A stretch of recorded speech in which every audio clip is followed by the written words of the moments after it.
Hello, my name is Isabella Perez, Recreation Leader for the City of Socorro. Thank you for joining today's meeting. Before the meeting begins, we would like to remind our guests to remove all hats and silence all electronic devices. No disruptive behavior or outbursts will be tolerated, and violators are subject to ejection and possible prosecution. Hola, mi nombre es Judy Rodríguez, secretaria de Planificación de la Ciudad de Socorro. Gracias por participar en la reunión de hoy. Antes de que comience la reunión, nos gustaría recordarles a nuestros invitados favor de quitarse los sombreros y silenciar todos los dispositivos electrónicos. No se tolerará ningún comportamiento perturbador ni exabrupto y los infractores estarán sujetos a expulsión y posible procesamiento. Good evening, everyone, y muy buenas tardes. I want to welcome you all to the regular scheduled Socorro City Council meeting for October the 6th, 2025. It is now 6:06, and I call this meeting to order. As always, we'll start off with the Pledge of Allegiance. And today we have some very special guests with us. As always, the Ernesto Serna Fine Arts Academy. We have two of their students, and we'll be recognizing them today after the Pledge of Allegiance. So if you would all please join us in reciting the Pledge of Allegiance.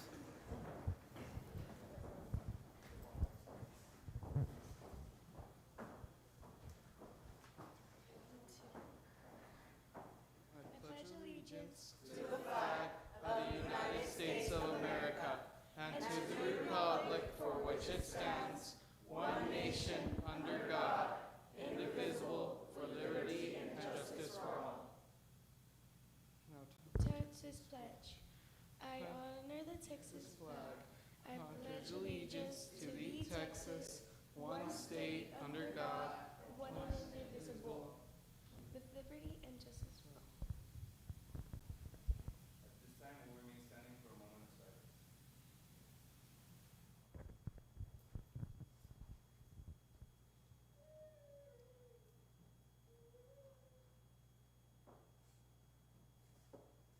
Thank you all.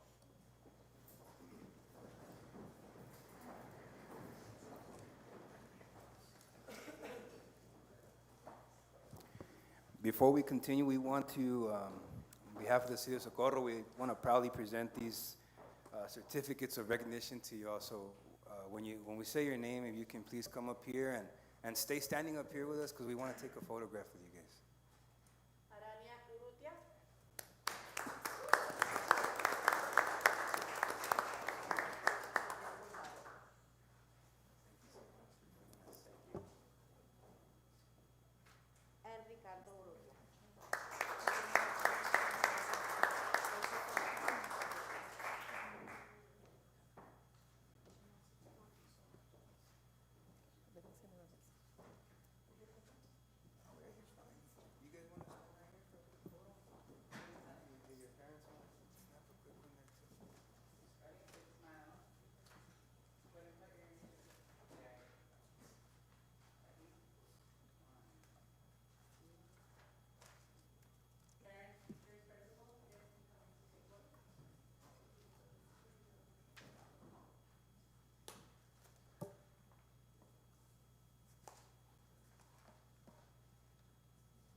Thank you for coming.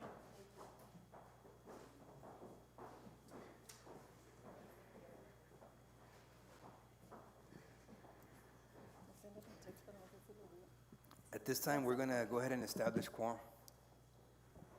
Ruben Reyes is absent. Cesar Nevares. Here. Alejandro Garcia. Here. Mayor Rudy Cruz. Present.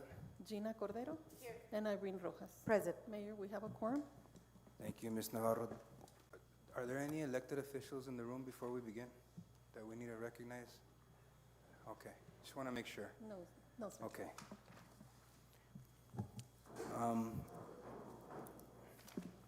We're going to begin with the public comment portion of our meeting with agenda item number 4. Do we have any?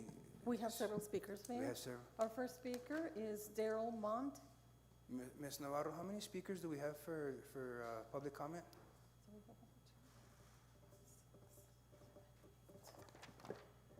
We have 8, Mayor. We have 8. Okay, I just want to respectfully remind the public that our public comment period is for 30 minutes. It's 30 minutes long, and each speaker is allotted 3 minutes to speak at the microphone. At times, our speakers would like to ask questions to the table. Unfortunately, we were not able to answer any questions unless it's a statement that we can give of factual, it has to be a factual statement or something that we can recite from our policies, regulations, or any of our ordinances. But those questions, however, can be answered, and you guys can ask us those questions, and we'd be more than happy to answer those questions via email, or if you'd like to have a face-to-face conversation with us, we'd be more than happy to schedule those meetings with you all, okay? Mr. Mon, go ahead. Thank you. Mr. I'm Monk, you Darrell have 3 Mon, minutes. founder and president of the El Paso Veterans and Riders Association. I'm joined today with my vice president, Marine Fernando Lazo, retired.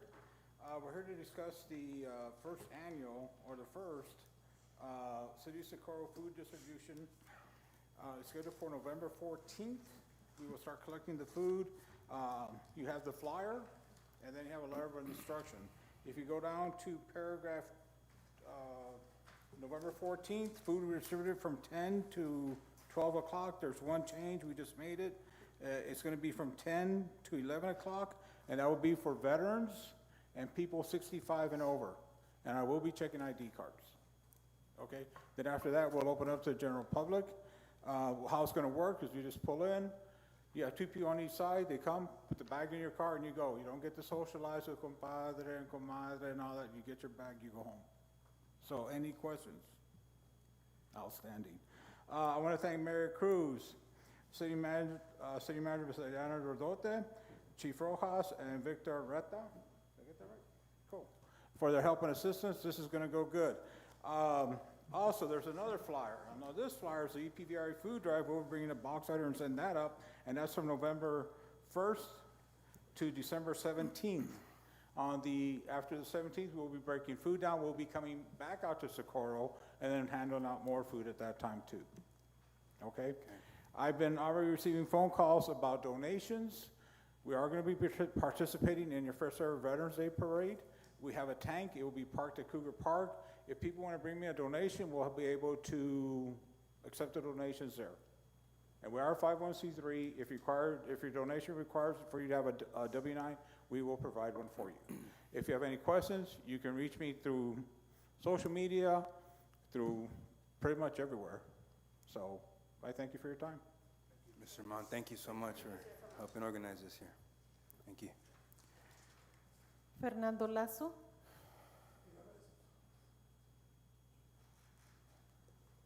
Bueno, muchas gracias por todo y esperemos tener un buen servicio de ustedes, así como también del Paso, Texas.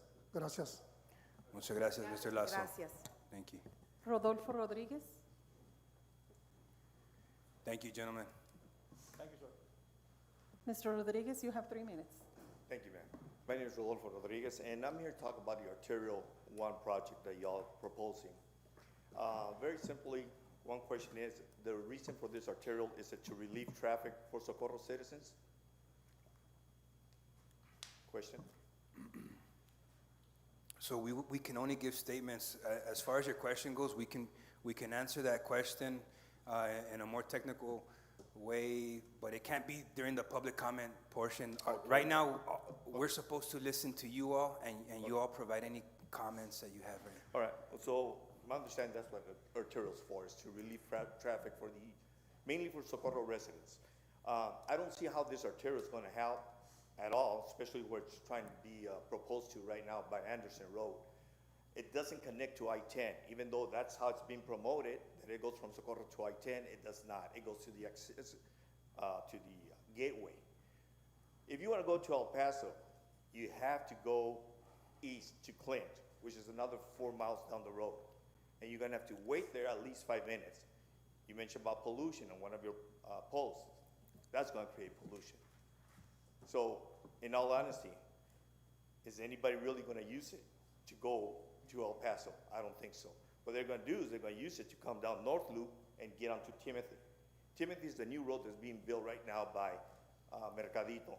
That one's gonna be before the underpass on I-10.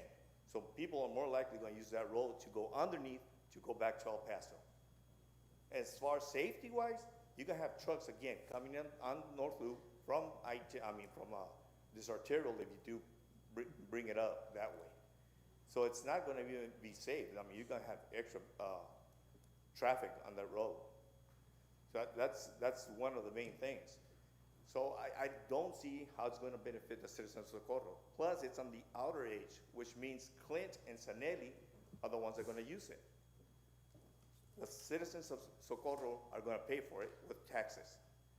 And the citizens just turned down Proposition A, which was for the schools. And that was for the schools, something that's very useful to the whole city of Socorro. They turned it down. Now this arterial, again, I don't see the benefits on it whatsoever for the citizens of Socorro at all. That's my statement. Thank you, sir. Thank you, appreciate you. Mr. Rodriguez, if we haven't done so already, documented your phone number or email so that our staff can contact you and we can answer those questions that you asked Yes, sir. us, please do so. My phone number's on the. Oh, okay. All right, Mr. Thank you. Rodriguez. I Thank appreciate you. you guys. Yes, sir. Jeremy Hendricks. Mr. Hendricks, you have 3 minutes. All right, hello, board. You guys have seen me before, retired Sergeant Major Hendricks. I'm here talking about the arterial one again. So, as my colleague or partner here has just stated, in 2013 or whatever this grand scheme came up, I think wholeheartedly it was probably brought up as a good idea. But between 2013 and 2025, numerous proposals, new private roads, development has happened, and if you look at the grand scheme of things, it just does not fit into the game plan. The road has shifted several times, and now, as we've already discussed, is now on the edge of Socorro. It doesn't benefit Socorro. It benefits everybody to the edge of Socorro in Clinton, Sanelli. You've got it in portions annexed outside of Socorro, but you're selling it to Socorro people as a benefit to them. You're not benefiting Socorro. You're benefiting the people and businesses that are building on the edge of Socorro, because they're able to drive down North Loop and drive their tractor trailers and build their warehouses and all the commercial development that's happening through zoning and planning that's blessing off on everything that's being rezoned. They're making all kinds of money, the businesses. And the tractor trailers are going to drive their stuff right up North Loop. And you're going to have a problem because you don't want to widen North Loop. Instead, you'd rather build a new road that we don't need to pay for. That's the problem. Widen North Loop, widen Alameda, widen Socorro. Fix those road issues. Don't build another problem we don't need. We already have 4 roads a mile apart. Timothy Road, Clint Cutoff, Darrington Road, and Horizon. You don't need a 5th road. You're just adding more problems and roads we have to service. You're not fixing anything. You're creating more chaos. Why throw more problems into the problem, into the blender? 2013, it sounded like a great idea, but now we have more roads. You're creating chaos, and you're selling it to the people. Oh, we're going to build something going to I-10. It doesn't go to I-10. It goes to the gateway. So if you're going to at least sell it properly. Stop selling them false hopes and taking away our dreams, our land, our privacy, our right to live in peace and harmony. That was farmland. And now it's going to be warehouses and 4-lane roads, and you don't care because it doesn't affect you, but it affects us. And you live out there. We have a debate. You don't even want to come debate, but yet you'll stand out there and sell bullcrap to people one-on-one. Yes, I'm talking to you, Caesar. Yes. And you're coming up next, 2028. All of you in 2028. Build this road. I'll make sure every one of you is no longer sitting here. Roberto Lozano. Roberto Lozano. Roberto Lozano.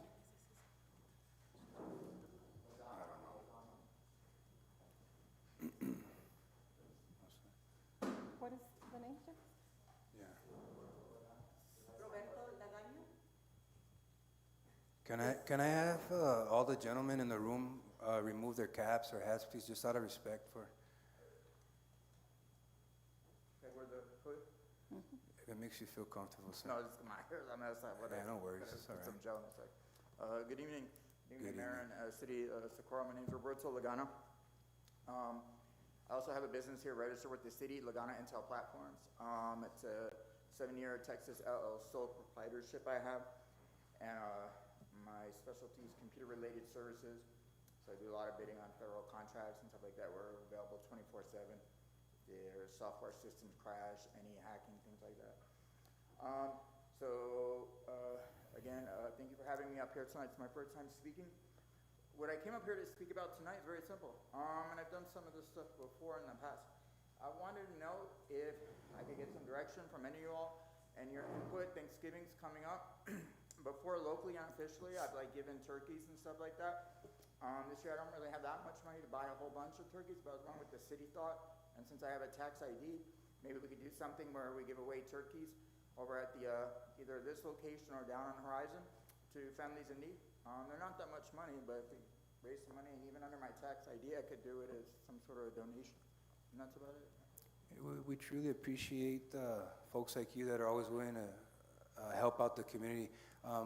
Our staff will be more than happy to get your information so that way they can make contact with you, and then they can also provide that information to you so that you can also, we can help your organization. Okay.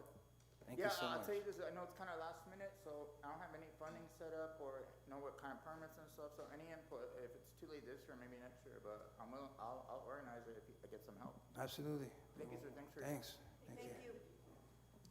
James Lowenberg.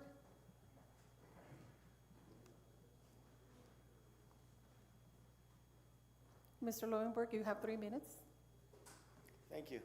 And this is part of that arterial one and the getting released from Socorro's ETJ.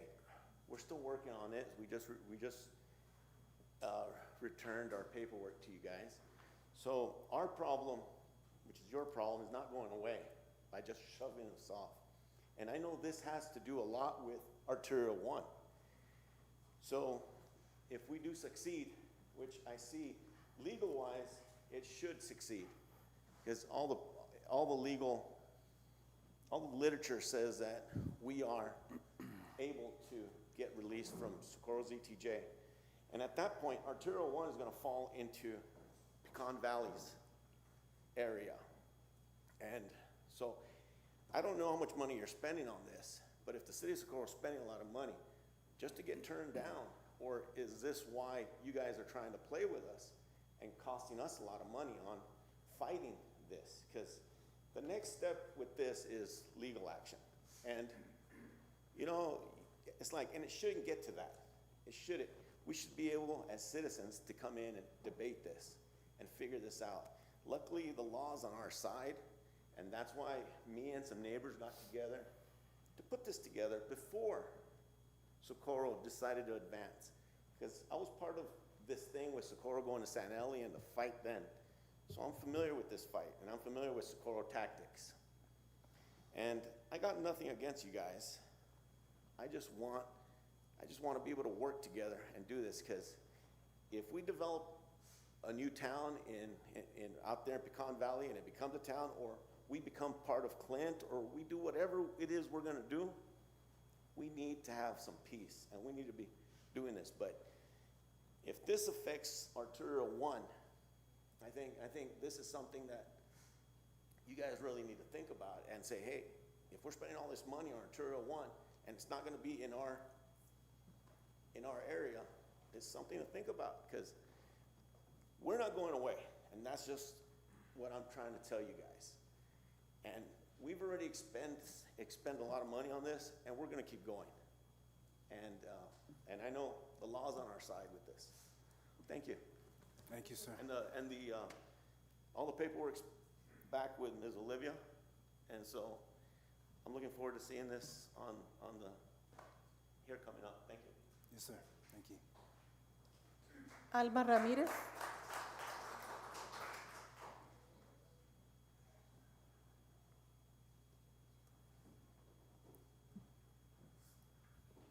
Ms. Ramirez, you have 3 minutes. Tiene 3 minutos. Buenas tardes a todos. Buenas tardes. Yo les voy a hablar en español porque es más fácil para mí. Sí, ¿Ok? está bien.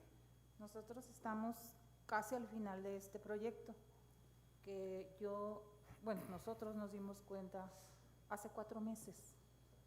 Si yo hubiera sabido de esto, créanme que no hubiera comprado donde escogí por la tranquilidad, por la ciudad que es rica en cultura. O sea, me siento decepcionada por elegir un lugar donde era mentira, ¿eh? Entonces, con 4 meses que yo me he dado cuenta de todo esto, estoy sorprendida, sobre todo de los gobernantes, discúlpenme, pero yo esperaría que apoyaran a una tierra tan rica como es Socorro. Socorro. Nosotros hemos conocido pueblos bastantes donde se les da el valor, los gobernantes apoyan, el mundo se da cuenta, los visitamos. ¿Cómo es posible que aquí, donde hay tanto que explotar, nos tengan como abandonados? O sea, así me siento, ¿eh? Y mi familia igual. ¿Cómo que van a abrir una calle aquí enfrente de mi casa? Van a tirar viviendas de mis vecinos que tienen 45 años aquí. Yo tengo 13 y 4 meses que me di cuenta. Entonces sí siento, hay algo atrás de todo esto, hay intereses que no lo sabemos, no los imaginamos, ¿verdad? Entonces yo les pediría el apoyo, porque votamos por ustedes para que nos apoyen, que conservemos esa tranquilidad que hasta ahorita se ve amenazada. Nosotros ya no podemos ni siquiera hacer planes de seguir construyendo o hacer mejoras en la casa porque estamos con el temor. Va a estar enfrente de mí un carril de 4 calles. Y no es eso lo que queríamos. No es eso, entonces sí les pido a ustedes que están en el poder, protejan nuestra tierra, nuestro espacio. Yo sé que hay mucha gente que no viene porque trabaja o cuidan a los nietos, pero si se hiciera una lista de todos los que estamos en contra, yo les aseguro que es la mayoría. Gracias a Dios yo hoy descansé, mi esposo viene del trabajo, pero hay mucha gente que trabaja de noche o está cuidando a los hijos. Entonces, pónganse en nuestro lugar. Señora Ramírez, se le ha terminado su tiempo. Gracias. Rocío Martínez.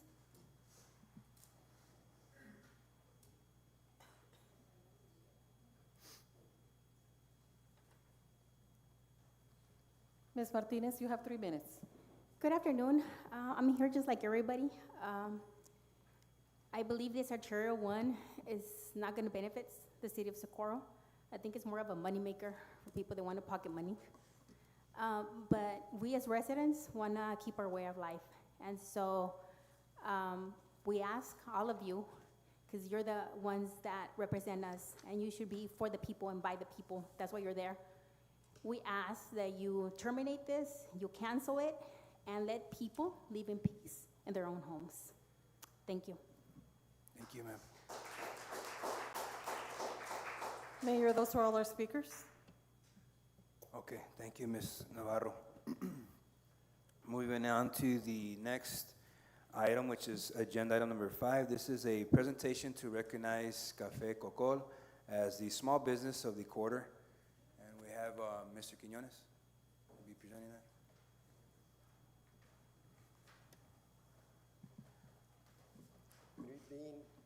Good evening, Mayor and Council. So each quarter, as you know, we've been recognizing outstanding small businesses in Socorro because that's really the nucleus of this community here in Socorro. And today we're going to recognize one outstanding business here that's been here since I think even before the pandemic. So if you want to turn, okay, thank you. Real quickly, there we go.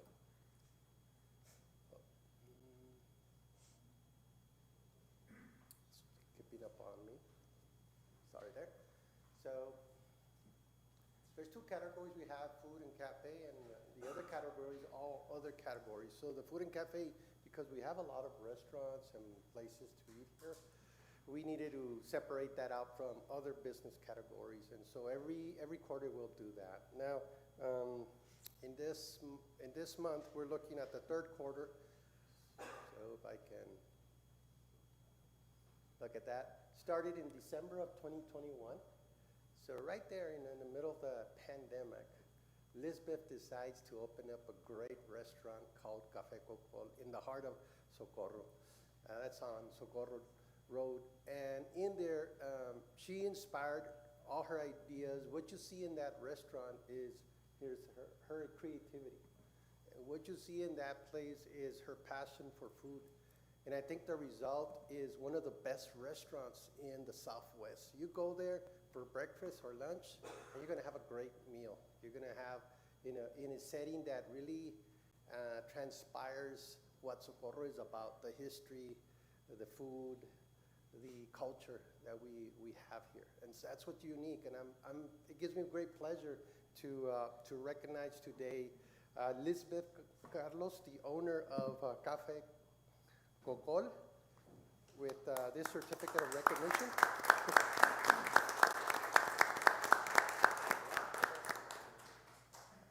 You'd like to say a word or two? Hi. Well, I'm never really ready for this, but I just want to thank the City of Socorro for everything that they have done for myself, for Cocol, and my family.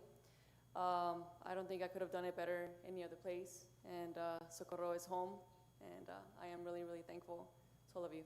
Thank you. Congratulations. Thank you.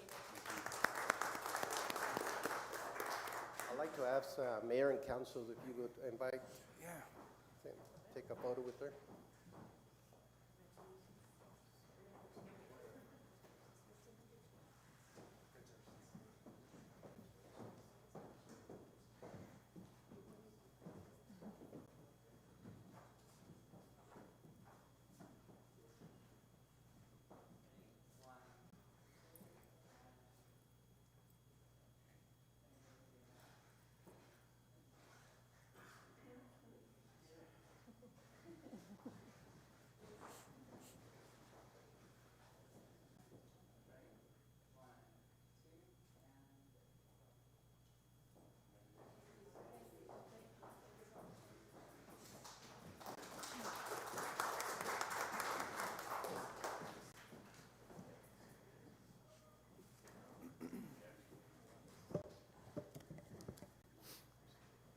So moving on, I know that there was one other business that was going to get recognized, but they won't be present today.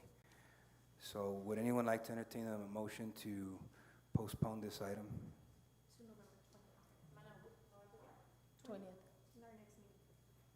At this time, I want to postpone item number 6 until our next council meeting, which is going to be November 20th. And then I'm going to move item number 25 before 11, and then move item number 21 after item 25. Okay, so Ms. Cordero has made a motion to postpone agenda item number 6 to the November 20th date.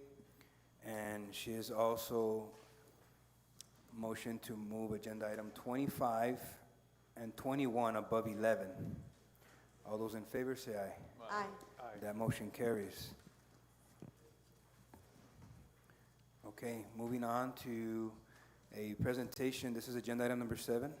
This is a presentation by John Andel, who's the Executive Director of the El Paso Transportation Authority on regional transit and funding opportunities. Mr. Andel, welcome to Socorro again.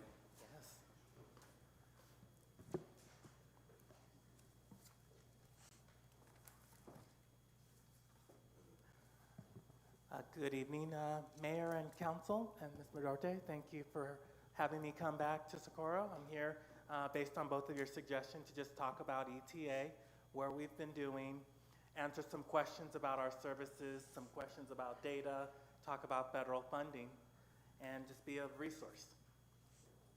So this is ETA, and this is our logo and our buses.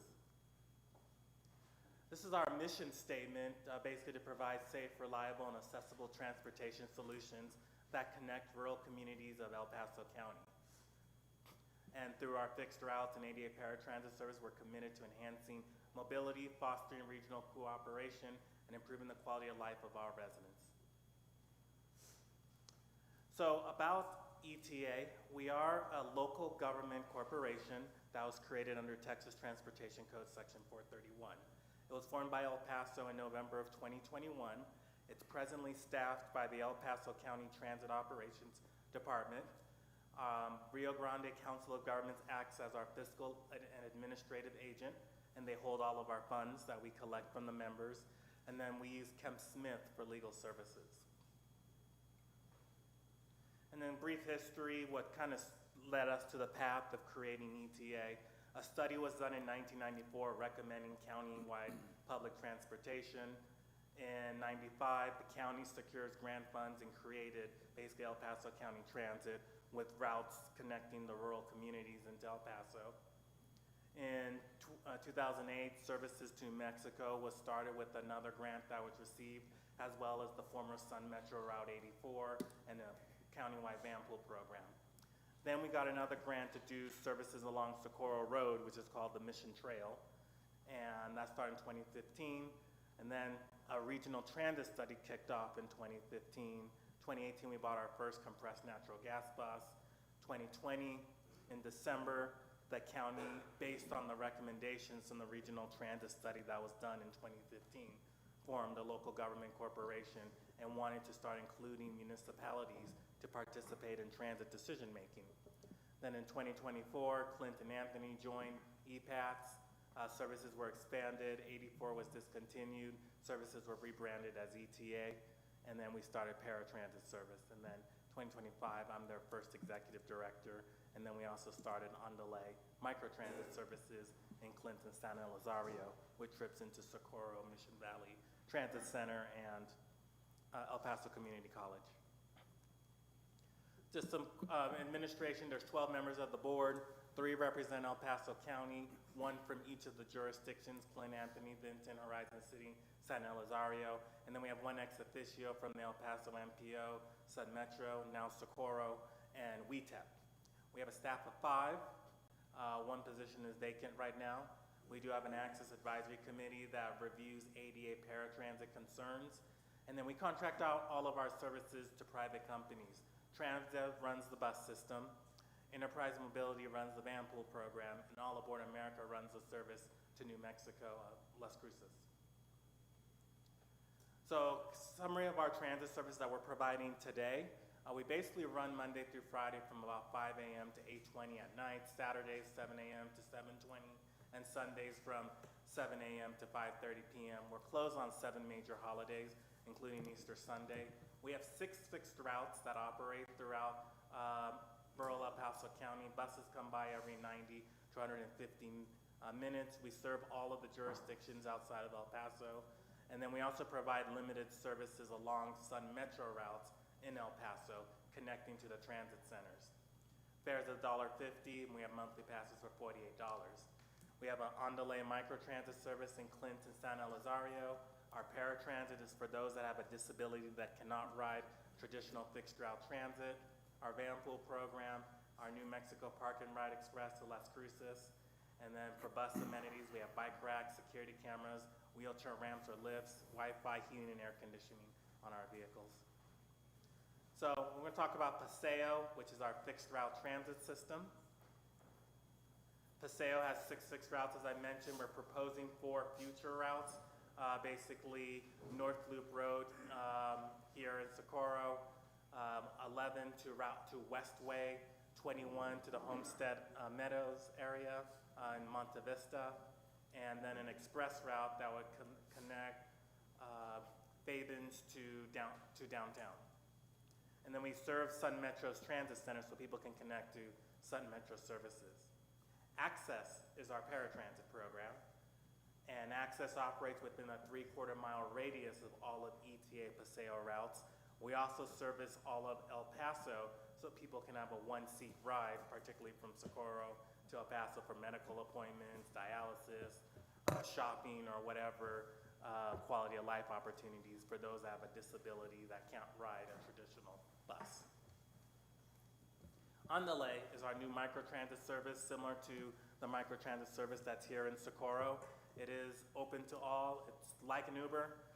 You can call and we'll send a van within 15 minutes and take anybody anywhere within San Elizario and Clint. We'll also bring people to and from Socorro from those communities, and then also go to Mission Valley Transit Center and El Paso Community College. And that service runs the same hours as the fixed route system, and it charges the same fare as the fixed route system. And that's the boundaries of the on-the-lay service presently. Vamanos Van Pool is operated in partnership with Commute with Enterprise. It's a simple program. We subsidize van pools at $500 per month per van. A group of people will just need to come by, form a van, and then designate the driver, and then they can operate that van from like a parking, like let's say they want to go from the Walmart parking lot here in Socorro and go to UTEP, to go work at UTEP, and then at the end of the day, they just drive back, park the van at Walmart, and then everyone gets in their cars and goes home. The program is open to anybody that wishes to commute outside of traditional public transit. The New Mexico Park and Ride Express runs Monday through Friday, connects downtown El Paso, Anthony, with Las Cruces, New Mexico, and it's a great way for people who want to commute into New Mexico from El Paso. This is just a summary of all of the routes that operate and the ridership data for each of the routes. And I'm going to go into more detail about Socorro specific data, but system-wide, we carried 559,126 passenger trips. And a passenger trip means someone like me boarding a bus 3 or 4 or 5 different times. So if I ride Route 50 from Socorro to Mission Valley, and then I decide to get on Route 30 to go to Horizon City, that's 2 trips. It's hard to track unique riders, so public transit generally counts passengers as a trip. In fiscal year 24, our budget and revenues were about $9.1 million. 54% of that came from federal grants through TxDOT, 6% came from the state, 39% came from the counties and the municipalities.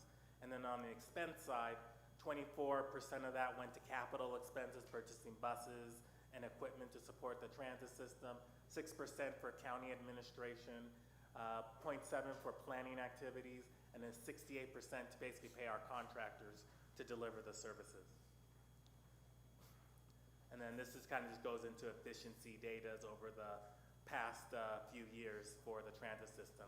Unlinked passenger trips per revenue mile, unlinked passenger trips per revenue hour, operating costs per revenue hour, and operating costs per passenger in our fare box recovery. For a rural system, ETA is fairly efficient when you compare to other Texas transportation systems of similar size. Facilities, we're undertaking facilities throughout the ETA service area. We're getting ready to install bus shelters throughout the service area. You may notice that there's a lot of old Route 84 benches and signs. We're going to be removing those and replacing them with new amenities, including the new ETA sign that you see there, so people can actually identify where to catch an ETA bus. You'll also be able to track your bus in real time, and it'll have an ID number, so you'll be able to do that. We're also pursuing a federal grant to purchase land and to build a operations and maintenance facility on Windermere Avenue in unincorporated El Paso County, so we can house our fleet there. Presently, we're leasing property from Sun Metro to park our present fleet and operate our transit system from at the Union Depot in downtown El Paso. We connect to multiple transit systems. We connect to your services here in Socorro, and we also are promoting people who ride ETA. If they want to have more direct connection in Socorro, to please take a Socorro microtransit. We connect to South Central Regional Transit for those that want to go to Sunland Park. In Las Cruces, we connect to Roadrunner Transit, and then most importantly, we connect to Sun Metro at multiple locations in El Paso. For mobility as a service, we are starting to introduce more technology to make it easy to ride transit. We started a partnership with Move It and Transit, and by using those apps, you can basically plan your trip, schedule an Uber Lyft ride. Soon you'll be able to unlock bicycles in downtown El Paso. You can pay your fare with Token Transit. And once we get our new software, you'll be able to book on-delay rides from this. You can also use this app in other cities across the country. So if you wanted to plan your trip in San Francisco, this app would work there. We're also on Google and Apple Maps. So if you start seeing little bus icons in Socorro, that's basically an ETA bus stop, and you'll be able to click on that and plan your trip to, like, let's say, Anthony, for instance. And we're also on Apple Maps as well. We have a series of upcoming projects that we're doing to help improve public transportation. As I mentioned, passenger amenities, service enhancements, new contracts with our operators, partnerships with Sun Metro, separation from El Paso County to be independent, working on partnerships with Socorro, pursuit of federal transit administration funds, seeking rural transit district status from TxDOT, adding 4 additional administrative positions, replacement of some older CNG buses, partnership with the Regional Mobility Agency on bike share, and just more technology to make it easy to ride transit. We've had a series of accomplishments. I'm not going to go through all of them, but basically we're on a new path to make regional transit accessible to all and connect communities in El Paso County. So value to Socorro that we bring as ETA is that, oh, I'm sorry. I feel like this is, sorry. Okay, let's skip that slide. I'm sorry, let's go here. So one question that was asked by the mayor and by Ms. Rodante is, what is the data for people using ETA, particularly to Socorro? And I've had other jurisdictions ask this question. This is an illustrated perspective of the data. We're going to zoom in more on that data, and we have to do more surveys, but particularly routes 30, 40, and 50 and 84 benefit Socorro, and Route 30 in last fiscal year had 29,000 passenger trips. Of 17% of overall ETA's ridership rode that route, which benefited Horizon City and Socorro. For Route 40, 14,283 rode that route, and that was about 8.42% of ETA's ridership, which benefited Socorro, Clint, and the unincorporated area. Route 50 carried 9,915 trips, which was about 5.84% of ETA's ridership, which benefited Socorro, San Eli, and Clint. Because Route 84 was discontinued, when you combine routes 50 and 84 together, that's about 14% of ETA's overall ridership benefiting San Elizario, Clint, and Socorro. On the paratransit side, Socorro has presently 47 registered users using the system, and that's about 32% of ETA access paratransit service when you compare to other jurisdictions. And we have a total of 146 people that are presently registered for that service. If we transpose that into passenger trips as a whole, what has happened, and we're working with Transdev to clean this data, is that trips in Socorro, Horizon City, and the unincorporated were all consolidated. So you'll see that 327 under El Paso. Once we can get further definitive data on that, I can present that back to the council, but that kind of gives you an idea that a lion's share of the trips on paratransit are being made either in Horizon City, Socorro, or the unincorporated area going into El Paso. Continuing on the value, the van pool program, Vámonos. In the case of Socorro, 3 vans are actually originating in Socorro out of our 152 vans that we have operating countywide. When it comes to contributions, questions were asked about the numbers. These are the numbers from the time ETA started collecting funds. Presently, Socorro is not a full member, but I understand later on your agenda, we're asking a consideration of revisiting the $5,000 that Socorro used to pay for Route 84, and we're just calling that access to the regional transit system. TTI came up with the formulas for determining contributions, which I'll be going over in the next slide. But basically, this kind of gives you a perspective that of the population, the square miles of each jurisdiction, how much each jurisdiction contributed in fiscal years 23, 24, 25, and 26, and then a percent of the contributions to basically cover ETA's local match. So when determining how the calculation of the local match from each of the jurisdictions are to be paid to ETA, TTI came up with this three-step process. For fixed route bus, they allocate local share based on miles of the member's geography. For ADA paratransit, they allocate the local share based on the member's ADA service area population. And then for administrative and planning activities, they allocate the local share based on the total allocated fixed route bus and ADA paratransit local share. So when they look at, we needed 1.6 million, they basically then divided that out into how much to allocate to each box and then what the contribution ratio is. So $1.02 per mile is basically what each of the jurisdictions are paying. $2.24 per passenger per capita is what they're paying for ADA paratransit, and 41 cents per dollar of admin and planning costs.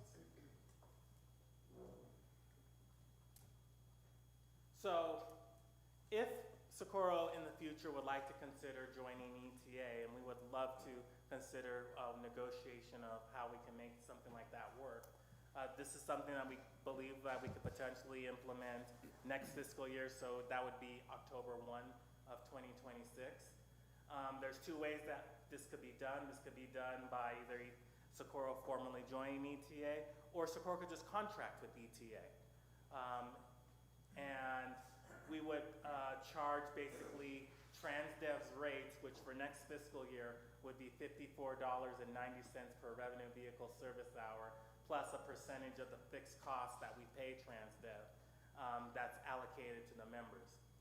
Right now, based on the previous slide, Socorro is about 18% of the county's route miles and populations. Another option is we could just follow the model, and this follows, the model that Cap Metro had done in Austin with the city of Round Rock. Round Rock didn't join Cap Metro, but they wanted Cap Metro service to have access to the regional network in Austin's urbanized area. So they basically pay on a per hour basis to the city, to Cap Metro for service. We anticipate that Socorro's costs would range from $200,000 to $250,000 for service. Now I want to preface that that's the full cost of the service, but because Socorro is pursuing federal transit administration funds, 50% of that would be federal funds from the Federal Transit Administration, and the balance 50% would be your general fund. So the general fund contribution would really be $100,000 to $150,000. We would envision that if we were to enter into a relationship in the future, we would consolidate our on-delay service in San Elizario and Clint with the Socorro microtransit service, so we have one comprehensive microtransit service servicing all three communities, and be able to share the cost of that service between the three jurisdictions. And then we would increase service to 7 days a week and improve vehicle utilization. We anticipate Socorro will claim federal funds directly from the FTA, and then ETA would in turn invoice Socorro for providing the level of service that Socorro wants from ETA. We would also pursue other grants to leverage against your contributions so that ultimately we're all sharing in the cost of regional transit. And then we would also buy your vehicles to utilize in an increased on-delay service. One of our long-range plans is to provide a new route on North Loop Road, and utilizing federal funds and other grant funds, we would envision that we would be able to also implement a fixed route service along North Loop Road, where there's, I understand, a large concentration of transit-dependent riders needing public transit service. In addition to the routes 30 on Horizon, 40 on Alameda, and 50 on Socorro Road. Continued paratransit services in the Vanpool program. So on the FTA funding side, we're both working in hand to pursue Federal Transit Administration funding from as direct recipients. And there's two processes to getting that funding. As you notice on this map, everything in the black is what is called the El Paso urbanized area. So Sun Metro is what is called a designated recipient of the funds in the black areas, which means that in order for us to get access to those funds that come to that urbanized area, we have to get Sun Metro's concurrence. And the city of Socorro is entirely in that urbanized area. So in order to do that, Sun Metro has came up with a service expansion process, which is what we're both doing is passing resolutions, completing transit development plans, becoming full reporters to the National Transit Database to report passenger data, miles, and hours to determine funding splits. And then Sun Metro will then develop a calculation of shares that would be between Sun Metro, ETA, Socorro, and South Central Regional Transit District. After that's done, then an intergovernmental agreement will be entered into between the entity and Sun Metro, and then we would get an allocation amount and a split letter. That split letter is what you would use in order to apply for your FTA grant. Once that process is done, then you go into the next process of basically applying to become a direct recipient with FTA. So that means you pass a resolution authorizing city manager and development director to apply for grants. City attorney will pass an opinion of council. City manager and the mayor would designate authority authorizing staff to apply for the grants and certify for the grants. You would provide your unique entity identification number to FTA. You would provide your financial, grant administration, and procurement policies. You'll provide your civil rights documentation, disadvantaged business enterprise program goal and program plan, Title VI program, and equal opportunity exemption because you don't have 50 transit employees. Provide a 3 to 5 year financial plan, which is already detailed in your transit development plan, an organizational chart on how you're going to administer your FTA grants. Then you'll set yourself up in what is called TRAMS. That's how you apply for the grants. And ECHO, that's how you draw down the funds based on the expenses you make. Fill out a financial and technical questionnaire, and then just provide 3 years of audits. Once all that is done, you become a direct recipient. It's our target goals for both entities to become direct recipients by September 1 of 2026, so that we can start using urban federal funds in fiscal year 27, which means that your cost to provide transit will go down by close to 50%, because now you won't have to subsidize the operation with your general fund. This is just an illustrated image of how the funds get split between the transit agencies that I just mentioned. I'm also providing consulting support to a city similar size to Socorro in California, where they just started a new microtransit system also, and they want to become a direct recipient. So we did this exercise with their regional transit district out there, and that city, which is called Lathrop, is projected to receive about $2.4 million in federal funds based on population density, bus revenue miles, and low-income populations. And then the same thing for 5339, the city is projected to receive about $38,000, which 5339 is used to buy capital, bus stops, bus equipment of that nature. So I would envision that Sun Metro would do a similar process that we're doing in California. In order for Socorro to increase its share of 5307 funds, it is important that you report to the National Transit Database and report your passenger miles, your revenue miles, and your passenger trips. And that's going to help in determining future allocations in the future. The city would receive its allocation based on its population and population density. ETA would receive allocation for all other jurisdictions, excluding Socorro and El Paso. And that concludes my presentation, and if they're happy to answer any questions or provide any clarifying comments about ETA and federal funds, if there are any. Yeah, go ahead, Mr. Garcia. Thank you for that very broad explanation, very thorough, I might say. So, quick question. Do we have 54,000 riders in Socorro? No. No. So, just to let you know, LGC told that to our community and told that to the media, that we're cutting 54,000 riders. So, just an FYI, because that's where I come from. because that's- that's the way we were portrayed, that we cut. And I still got a phone call from a friend of mine that said that we decided to cut and not give transportation to our citizens. And that's what's going around where we have our system that we do have. Now, I have a couple more questions. Now, if we go, let's say we go back with you guys, okay? Do we go back just to the same old routes where we don't have our same transit system, where we take our citizens to Walmart, we don't take them to Food King, or we don't take them in between houses? Is that what we're looking at? No, I've taken an approach that we're going to build transit based on what the community wants. Okay. Like, as you know, with San Eli and Clint, they wanted a microtransit like what you wanted, so we created underlay for them.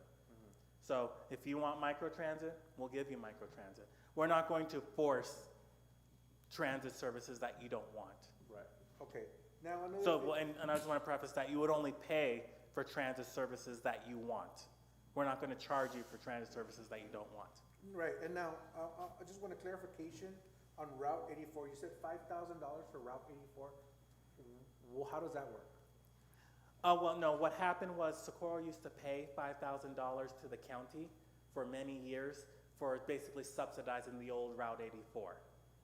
So when the county terminated Route 84 with Sun Metro, basically they stopped asking for the $5,000 from Clint and San Elizario and Socorro. My request was really just to revisit that agreement and call it just access to regional transit, just so that the other members are seeing that Socorro is also participating in transit. Okay, and just one last thing. Now, if we go, let's say we go back with you guys, it's between 200 and 250,000, that's what you said. Now, we're wishing and hoping for grants, right? That can't be guaranteed. So if we didn't get grants, we have to pay the full $200,000 and $250,000. That is correct, but I do want to preface that both ETA and Socorro are eligible recipients for these urban funds that Sun Metro has been using itself for all these years. And both us and the city staff, we've been meeting with Sun Metro to get that allocation split. And FTA is already aware of our inclusion to wanting to receive the funds. So as long as those processes that I mentioned are followed, I can assure you that you'll get the funds. Because the funds every year always comes to the urbanized area, but until more direct recipients claim those funds, Sun Metro will use 100% of those funds. Thank you. Yes. Do any members of council have any questions or comments they'd like to add to this presentation? I just want to add that since Socorro started the transit, I believe we've been doing good. You have been doing good, yes. The residents have been using it, within Socorro, and then, like you say, they transport to Zaragoza, and then they continue. So, that would be my comment, that we've been doing good with the transit in Socorro. Thank you. And we've heard good things from ETA riders that ride your service, that they're very pleased with what you're providing. And it's free. And it's free, yes. I would love to go fare free. And that is exactly my next comment. That is free for our citizens, and so that is important for our residents here, that we continue to provide services for them that they can use. It is my intent in the future to go before the ETA board to discuss a fare-free system on the ETA side as well, once we are able to secure the federal urban funds through Sun Metro. Because I believe fare-free transit eliminates that barrier and allows people to reinvest the money that they would have been paying on the bus to other opportunities like grocery shopping, rent, or other quality of life opportunities, because it's getting expensive to live. Thank you all for your comments. I think it's also fair to say that the transit system that we have in place right now here in the city of Socorro, it is free, but we don't know how long we're going to be able to sustain those services for free, because there currently isn't a fare. We're barely in year one of our transit system, so we're also gathering our numbers. We're trying to figure out what the operation looks like on our end financially. We're looking at fuel consumption, we're looking at energy consumption, we're looking at the salaries of our drivers and our staff, and ultimately the maintenance program of the system here. Again, since it's so new, I'm thinking that in the future we can compare numbers and see what it's costing the city and what ridership looks like, and then we can sit down again and collaborate and see and show you our numbers and say, hey, look, this is what ridership looks like right now currently with the microtransit system in our city. Does it make sense to continue doing this here? Does it make sense to join? How can we join forces? What is it that we can do? Can we continue doing paratransit and somehow become part of the LGC? Because ultimately what I don't want to do is cut someone off from entering our city, visiting family members or doctor's appointments or shopping or whatever the need is, from coming into our city. And at the same time, I don't want to create blockage where folks from my city are no longer able to jump on a route, or it just becomes more difficult and time consuming when they have to go jump on 2 different buses. But I think these are all conversations we can have in the future after year 1. Of course. That we've been operating. But Mr. Ando, I appreciate you for coming over here with this elaborate presentation and showing us real numbers and percentages and breaking it down for us. So as always, you're always more than welcome to present here with the City of Socorro. Thank you. And through ETA board meetings, which your city development director is a part of, we'll continue to hone in on those numbers. So you'll be able to see ridership, particularly from Socorro on the Paseo, Banpool, Access, and Undelay program. So you can see the true value of your residents using ETA services. And I know that's something you guys have been asking for a while. So we want to be transparent on that in the future. Thank you, Mr. Ando. Thank you for having me. Appreciate you. Before we move on, can we adjust the thermostat? The Winterfest isn't until December. Can we raise it up a bit? We're going to go ahead and move on to consent agenda. Motion to consent agenda? Second. All those in favor say aye. Aye. Aye, oppose or abstain? Okay, that motion carries. We're moving on to the regular agenda portion of our meeting here, and we have the next agenda item, which is agenda item number 25, that's going to be presented. And agenda item number 25 is an update, discussion and action regarding the Arterial 1 project. Motion to approve? Second. Good evening, Mayor and Council. Adriana Rodarte, City Manager. Tonight, I am providing an update on the Arterial 1 project as directed by Council during the July 3rd, 2025 meeting. At that time, Council asked staff to research and bring back information on what it would mean for the City of Socorro to formally discontinue participation in the project. After reviewing all available information, consulting with TxDOT and the El Paso MPO, and analyzing the financial implications, I must share that this decision carries significant consequences, both immediate and long-term, for the city's budget and future funding opportunities. If the City Council wishes to terminate participation in the Arterial 1 project, we would be required to issue a formal letter of withdrawal to the Director of Contract Services in the Texas Department of Transportation in Austin. The financial impact of the actions is approximately $3.4 million. That is the amount that has already been spent on the project through federal and state funds. Those funds would have to be repaid by the city. Unfortunately, we do not have that money available. In our current budget, the only way to cover that cost would be to borrow funds, which would place a heavy, unplanned burden on our general fund and our taxpayers for several years. In addition to that, termination could also carry serious long-term consequences because this project involves federal funding. Walking away from an active contract could be viewed as a breach of federal participation requirements. That means that the city would risk losing eligibility for future federal and state transportation grants, not just for this project, but for other infrastructure projects we may wish to pursue in the future. Right now, the Arterial 1 environmental study is on hold, waiting for direction from this council. The no-build option is technically still available, but the only way the option can be considered is if the NEPA environmental study is completed.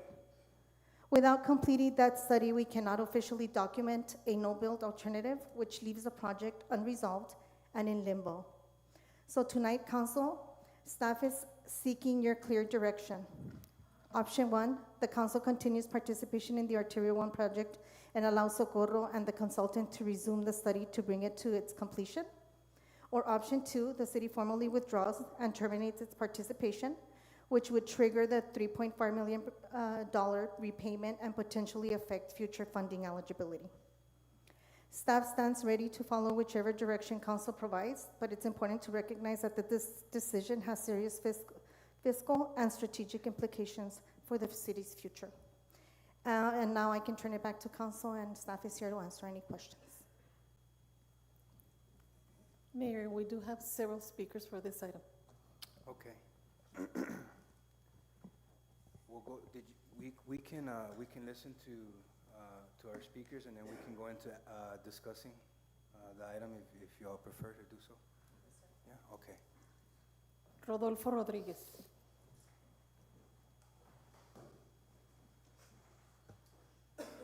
Hi again. Good evening. I just heard what manager said about the project, that it's recommended to continue because it's going to cost the city of Socorro $34 million. My question is, we still have to pay that whether the project gets done or not. Am I correct or am I wrong? No.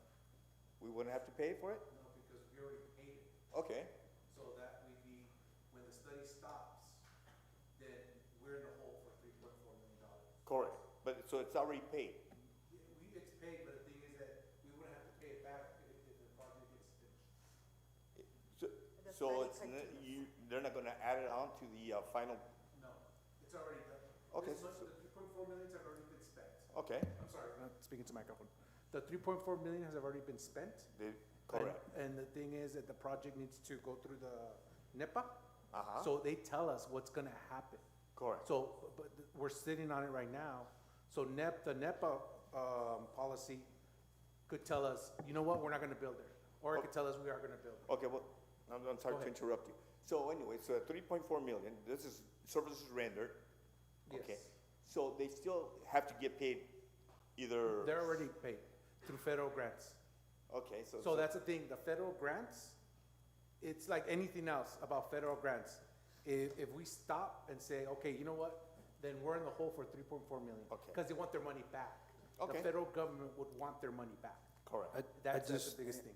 I just want to let council know we're taking up the speaker's time, so I'd rather have them sorry, speak, okay. and then we can go into discussion, and we can discuss. Again, going back to the same deal. So it's still, as a citizen of Socorro, I'd rather spend the $3 million on taxes to stop this project instead of paying whatever the road's gonna cost. From my understanding, it was something like 800 million. Now, if it is that much, I mean, like I said again, we're gonna be stuck with a tax on 800 million that Socorro residents are not gonna use. It's not gonna be beneficial for no Socorro resident, really. It's gonna be more for Clint and Sanelli. Again, this road will not be used to go to El Paso. Nobody's gonna travel up to the gateway, go to Clint, where the traffic, if y'all been there, you know how bad it gets. And so you're not gonna sit there 5 minutes waiting for trucks to go through before you turn around and come back to El Paso. Mr. Rodriguez, your time is up. All right, thank you. Thank you, sir. Jeremy Hendricks.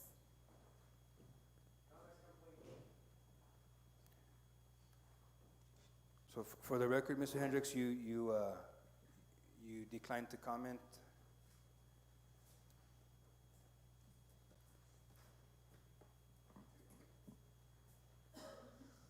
I spoke my comments. My comments were said in the earlier session. You already know my feelings on this road. The road doesn't need to occur. It doesn't benefit the majority of the Socorro citizens as you brief them. A very, very minority portion of Socorro citizens are going to use this road. You're passing it off as if it's going to benefit the greater portion of Socorro. It's not. Some Socorro residents will use it if they're going to Clinton St. Ellie, but the greater portion of Socorro will not use this road. And you're going to tax all of Socorro for it. And you're going to rob all of Socorro residents that live in that area of their privacy, of their land, and of their right of peace and quiet. You're going to also bring in crime, traffic, and pollution of people that didn't ask for it. We didn't want that road when we moved there. We don't want it now. Thank you, sir. Edgar Carrasco.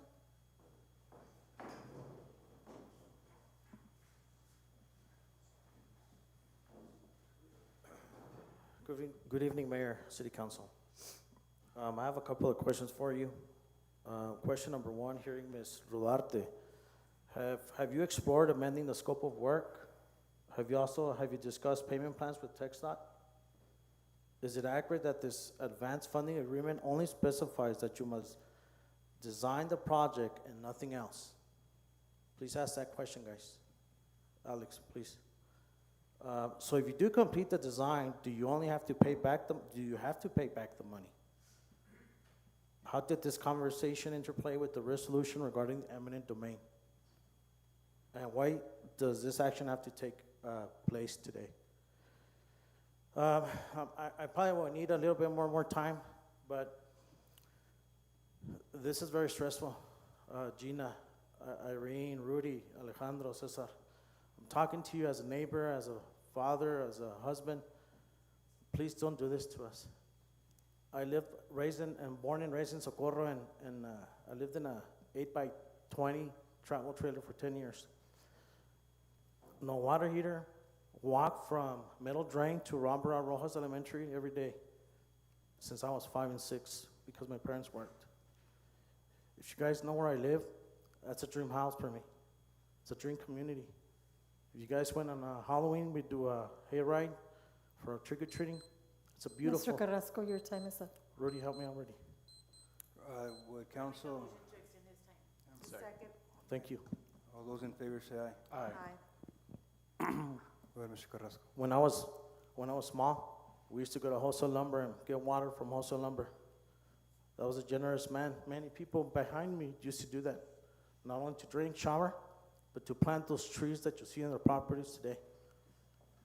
Please think about it. Think about expanding North Loop. We got people that can expand and help you expand North Loop. This is part of a greater project. You know what I'm talking about expanding Border Highway to Tornillo, and we know the reasons behind that. This is not to really help us. As you heard today, a lot of people, this road sits at the end of Socorro. So please think about it. If you take my house away, take these people's land away, it takes away the dreams. We all had the choice to move away somewhere. When I went to college in Arizona, I had the choice to go back to Arizona and live there. But I decided to live right next to the ditch where I used to run when I was small and play in the mud.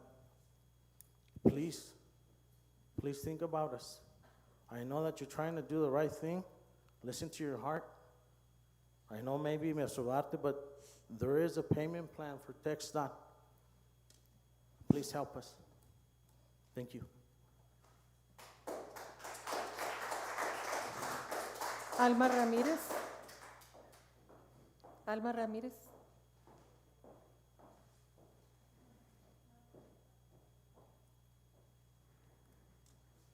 Arturo Pedrosa.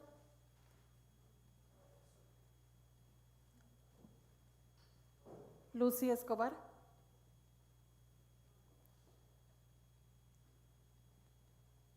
Rocío Martínez.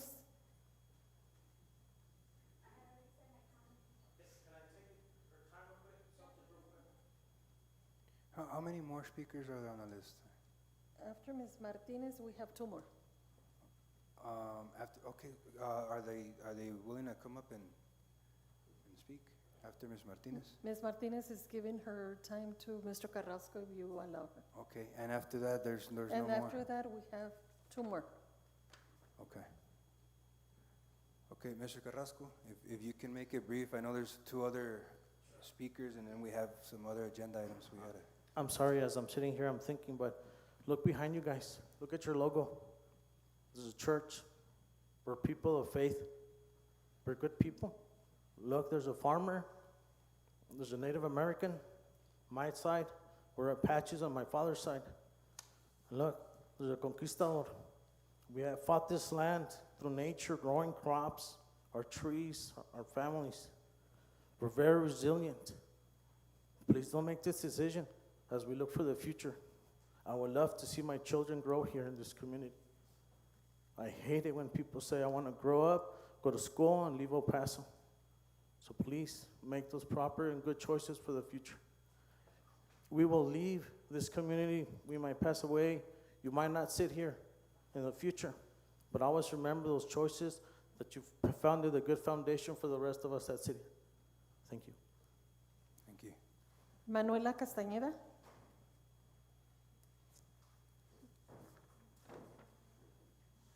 Sharon Strain.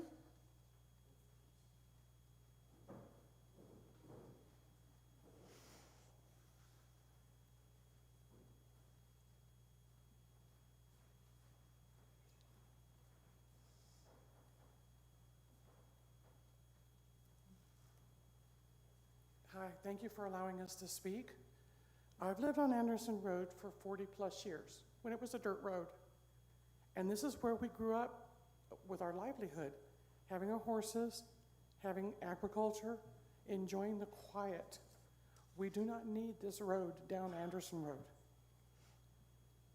If anything, North Loop and Socorro Road can't handle any more load. Those need to be widened first, infrastructure, before we do anything with another highway. As the other gentleman said, we have 4 other roads coming down and going to I-10. We need to stop this. We need to say no. And I don't know about, the little bit I know about a feasibility study, they give you the money to do the study. You did the study, we've ruled it's not feasible. You shouldn't have to pay that money back. That's what a feasibility study is. So the fact that you're trying to tell everybody we have to pay that money back, I don't believe that to be true. I could be wrong. That's just my understanding. But I think you all need to think about this seriously. How you're affecting, it may be only a small amount of people that the road's going to affect, but in the long run, it's going to affect everybody.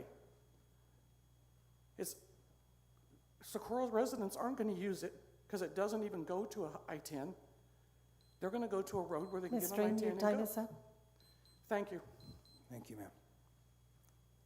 Mayor, those were all our speakers. Thank you. We don't have anyone online signed up? No, we don't. No? Okay. I think Mr. Garcia had a question. Just to reiterate and everybody understand, right now we're approving to finish the Napa study.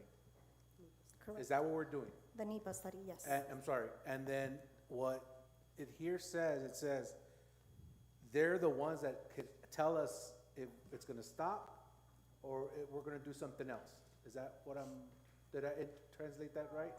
Correct, so the study will determine where the arterial goes and if there's a no-build option, right? But they need to complete the entire study in order for us to So know. what we approved today is to finish the study, and whatever they receive, we will get it first, and then we'll move ahead for what they say, right?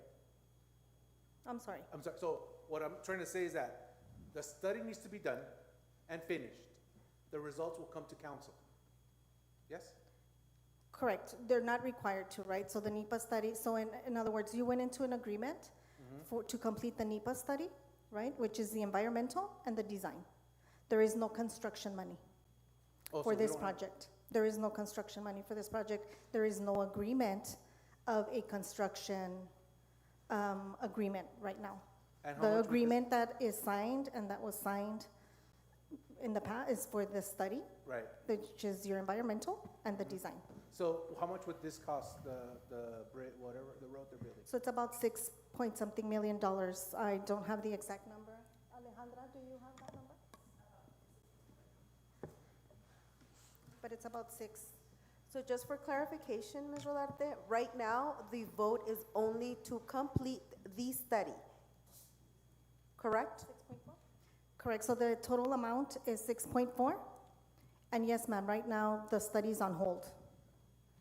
And this vote would only be to complete the study? If you approve and would want us to approve. continue, yes, or we can withdraw, right? Those are the 2 options If we decide to approve for it to be complete, then what happens after that? The study continues, And after the study is done? correct? So the arterial is identified and the design gets completed, And the design gets completed. correct? Because that's what you're in agreement. But we would have to come up with the 6 million on our own. No. So right now you have federal funding, up to $6.4 million. You've spent 3.4, Okay, right? That the federal government has given you. right. And if we decide to not continue with the study, then our residents in the city of Socorro will have to pay back that money What's using their spent, tax yes, money. because you've already gone into an agreement that you were going to complete, and we've started the study and have spent about $3.4 million. So this money would not just affect our area on Anderson, it would affect repaying this money would affect the entire city of Socorro. Correct. Not So- just those residents that are being impacted by the street. It is for everybody, correct? All Everybody would taxpayers. be impacted. I have a question on, I keep hearing that the highway goes up and is not going up I-10. Can you clarify? So it's going to abut I-10 right now as it stands, right? So once the study gets completed, that's when you can go for further funding in order to make that an intersection, or, you've seen it done time and time again throughout other projects, that the study is done and then it's identified that another signalization project is needed. And you can go after those type of funds. Okay. Now, also, another thing I keep hearing is, well, Socorro residents aren't gonna use it. The street is like half a mile from my house as well. So I'm being impacted as well. So it's half a mile away from my house. Yet, it will help residents of Socorro with the traffic, because these people coming in from the outer sides, from Clint, from Tornillo, from Fabens, they'll take that road and not clog up our current streets, which is what is causing a big traffic jam right now. So I understand that point. And I just wanted more clarification on that road going all the way up to I-10, basically.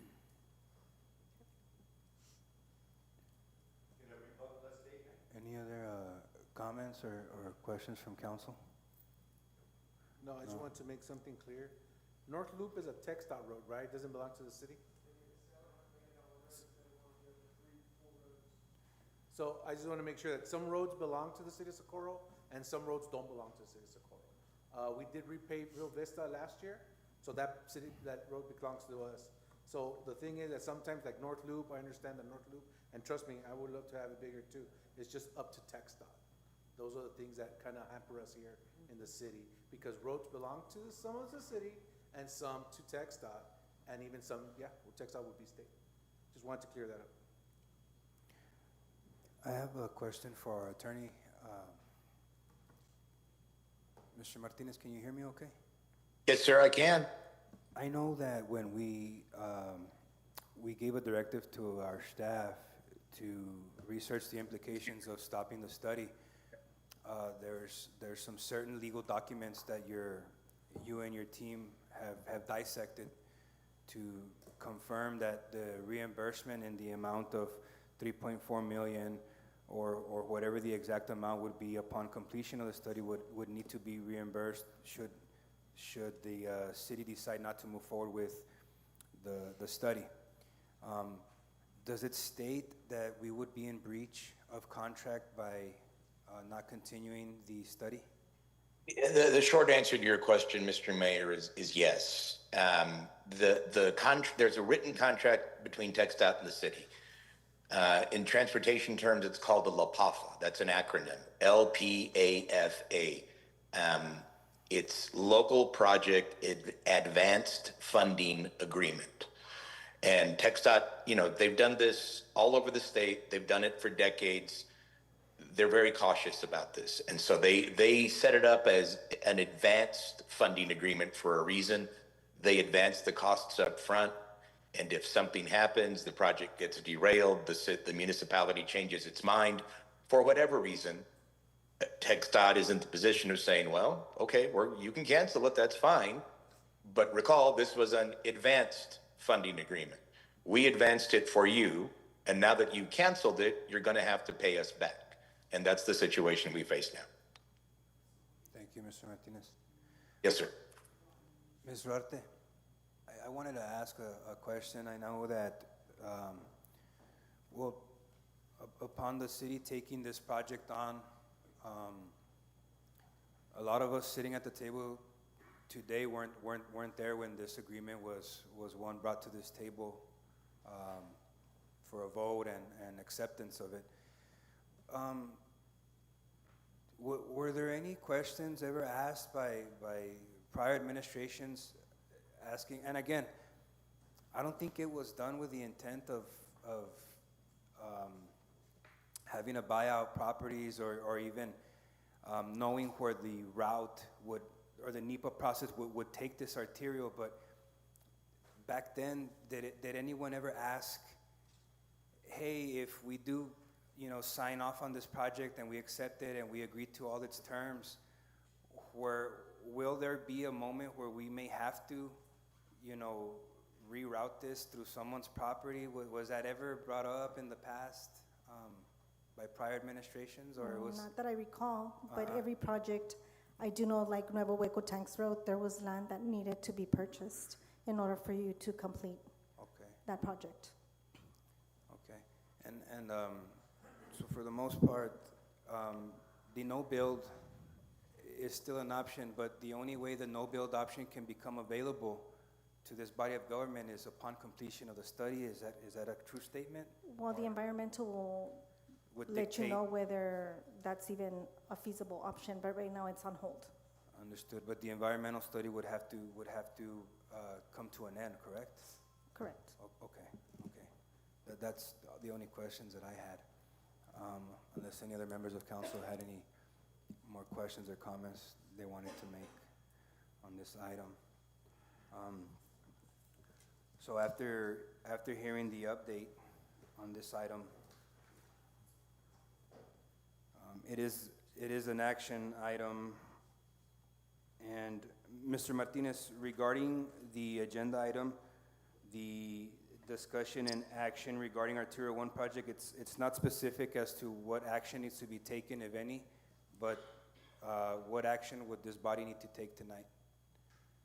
Well, I don't pretend to voice a policy view. The agenda item is broad. It's about the project generally, but it is an action item.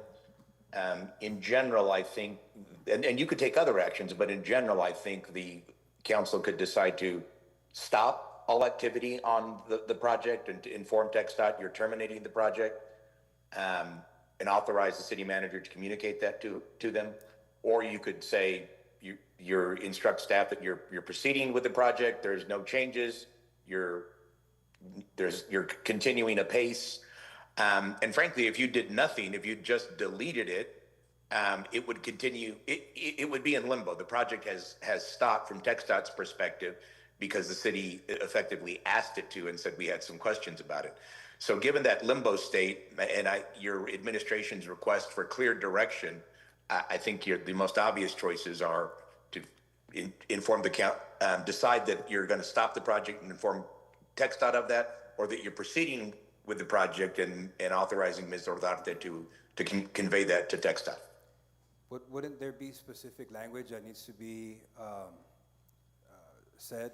For instance, not the project in its entirety, but the study? You could, but that's where the project is to begin with. I mean, you have a LAPAFA agreement for the entire project. Right now, it's in the NEPA stage, and it's got environmental study money and some design money.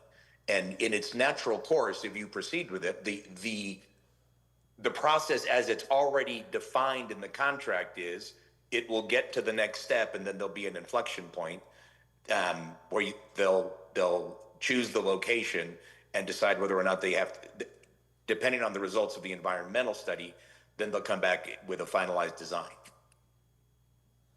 Very well, thank you. Yes, sir. Okay. Since there are no other comments or questions from council, does anyone have a motion? There's been a motion and second for, For option 1 or 2? I want to finish the study, so my motion is to finish the study. And, step one, we do not, I know for a fact, we do not have the money. If we needed to pay for it right now, or at $6 million, that would be half our budget. So I want to make a motion to finish the study. so Mr. Garcia has made a motion to complete the study. There's a motion and a second. In favor, say aye. Aye. Any oppose or abstain? No, that motion. I oppose. Okay, Ms. Rojas opposes, so there's one opposition and 3 yeas. So that motion carries, correct? Correct. Okay, thank you.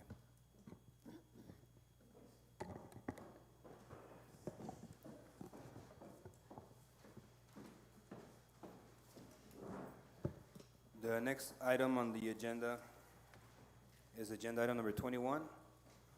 This is the discussion and action to approve the event permit and fee waiver request for the Christmas Trails for Toys Parade for December 13th, 2025 from 9 a.m. to 12 p.m.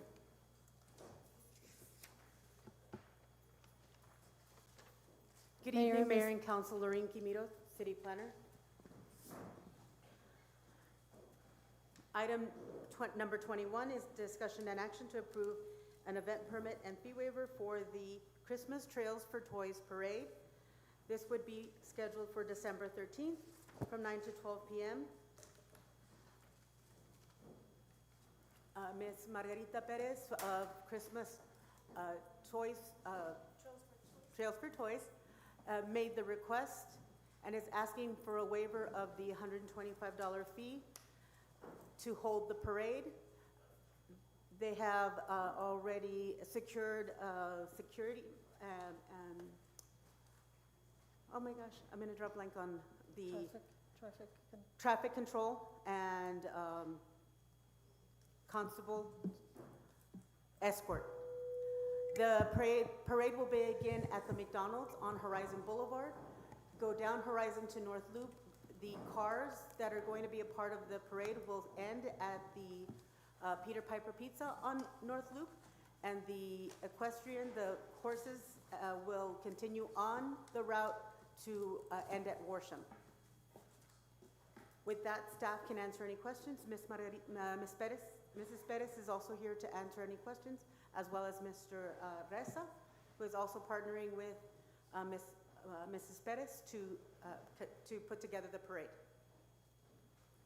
Any questions or comments from council? I just have a comment. I know that we waived the fees before to the church.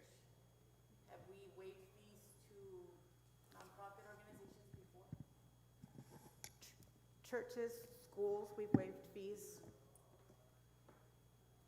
Yes, for nonprofits. And for this particular program that is continuous yearly, it was waived last year as well? So last year they didn't have a parade. This is their first year having a parade. So I'm just concerned that if we approved for Margie to do this, waive the fees, will we open up a can of worms for other than schools and churches to ask to waive the fees? Correct, right? So I think that the attorney has advised us multiple times of doing so, right? That if we do that, you're pretty much not, it's not recommended. Jim, I don't know if you want to chime in. Sure, I don't want to be repetitive, but there's a direct question to the representative's question.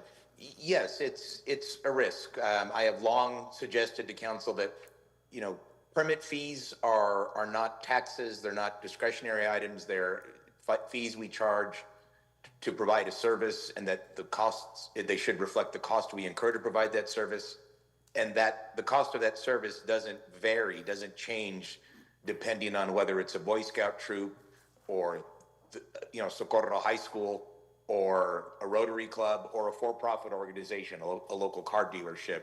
And so I'm always wary about waiving fees. That would be my concern. I mean, I don't wanna, open up a can of worms and have other organizations come in. I mean, it's just 125, correct? Correct. It would still be up to our discretion. So case by case.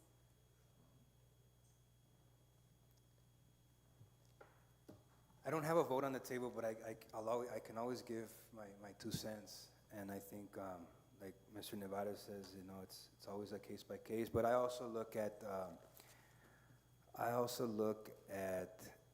is it just a regular parade or procession, or is it for a good cause? And I think it's for a good cause, right? They're not trying to turn a profit. It's not something of that nature. But at the end of the day, it's at the discretion of this council. Should you all desire to waive the permit, I see the county constable's office on the letter. Are they they're also involved in Yes, they're providing the escort service. the escort service and And on the waiver form, the reason they are making the request is to just be able to have more toys to purchase, more money to purchase toys, which is what the parade is promoting. Okay. I'm noticing it's coming down and entering pretty much to TxDOT highways. Would there have to be coordination with TxDOT as well, and who would have to coordinate that? So there's already. They would be coordinating that, and they've already made that first outreach to Attempt. TxDOT, and TxDOT is asking them to submit your decision to them Okay. for this next step. Okay. So I believe there was a, We don't have a motion, we don't have a motion. there was no motion on the to table approve. here? Second. There's been a motion and second on this item. All those in favor say aye. Aye. Any opposed or abstain? Okay, there's one nay. That motion carries. Thank you. Okay. The next item for discussion is agenda item number 11, but I'd like to make a motion for a short recess. Okay. Motion for recess? Okay. Second. All those in favor say aye. Aye. Okay, at this time, we'll go ahead and take a short recess. That way you guys can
Good evening again, everyone. It's 8:05 p.m. and it's still October 6, 2025.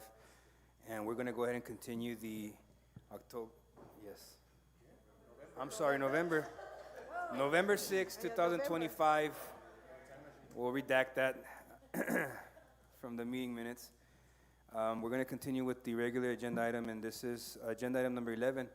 This is a public hearing of an ordinance of the City of Socorro, Texas, establishing the roadside memorial marker program and the regulations for the administration of the program and establishing an effective date. It is 8:05 p.m. and the public hearing is now open. Thank you, Ms. Navarro. As there are no speakers, we'll go ahead and close it at 8:06 p.m. And moving on to agenda item number 12. This is the second reading and adoption of an ordinance of the City of Socorro, Texas, establishing the roadside memorial marker program and the regulations for the administration of the program and establishing an effective date. Motion to approve. A second. And we have Victor Perez presenting, Ms. Rodarte, presenting on behalf of Mr. Perez. It was his item. Good evening, Mayor and Council. Adriana Rodarte, City Manager. The Socorro City Council directed staff to draft an ordinance creating a roadside memorial marker program. Through the proposed ordinance, the city would authorize the placement of privately funded roadside memorial markers honoring individuals who died because of impaired drivers operating motor vehicles. The roadside memorial markers will allow families to commemorate a loved one who has perished because of another driver operating a motor vehicle while impaired. At the same time, the marker will serve as a reminder of the danger of impaired driving. And we're here to answer any questions. Do any members of council have any questions or comments on this item? No? I have a question. This is the ordinance I proposed, correct, for the item I proposed for the... I think this is an item that you brought a while back, and now since the Planning and Zoning Department has had time to work on some language and draft up something that was non-existent in our ordinances, it's now being brought for us to adopt. Now, in the ordinance, will it be detailed as far as who will be able to, Yes, for ma'am, how it's long? attached in your packet Okay. of how the ordinance reads, and it also, once the application goes through, a fee will be assessed to the families. But all of the information is in the ordinance and it's in your backup. Thank you. Any other comments or questions on this item? No? Okay. There was a motion and second. All those in favor, say aye. Aye. Any opposed or abstain? That motion carries. Thank you. The next agenda item is number 13. This is the public hearing of an ordinance number 635, amendment number 3, amendment to decrease expenditures by $70 for the fiscal year 2024 and 2025. It is 8:08 p.m. and the public hearing is now open. No speakers, Mayor. Okay. As there are no speakers, we're going to go ahead and close it at 8:08 p.m. as well. Agenda item number 14, this is the second reading and adoption of an ordinance number 635, amendment number 3, amendment to decrease expenditures by $70 for the fiscal year 2024-2025. Motion to approve. Good evening, Mayor and Council. Adriana Rodarte, City Manager. This item is requesting approval of budget amendment number 3 for the current fiscal year as part of our, not our current, but our last fiscal year. As part of our ongoing financial management process, this amendment reflects adjustments between existing line items to better align the budget with actual expenditures and operational needs. Specifically, this amendment will decrease the overall budget by $70. The accompanying backup documentation provides a detailed explanation of the funds being reallocated from one account code to another to ensure accuracy and compliance within the city's accounting structure. Staff anticipates presenting budget amendment number 4 before the end of the calendar year to address any additional year-end adjustments or corrections that may arise. And staff is here to answer any questions. Any questions or comments by council? No? I know that $70 is a very small number, but I think it's just, this is us being as transparent as possible whenever there's any type of amendment to our budget or any type of reallocation of GL codes.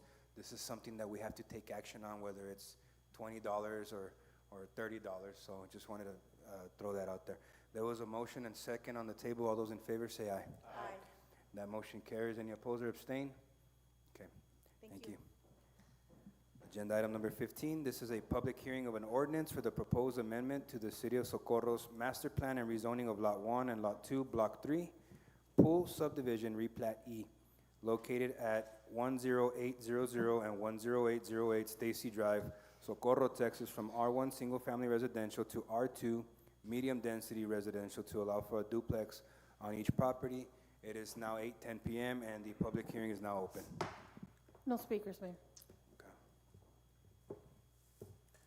As there are no speakers for this item, we're going to go ahead and close the public hearing at 8:11 p.m. as well.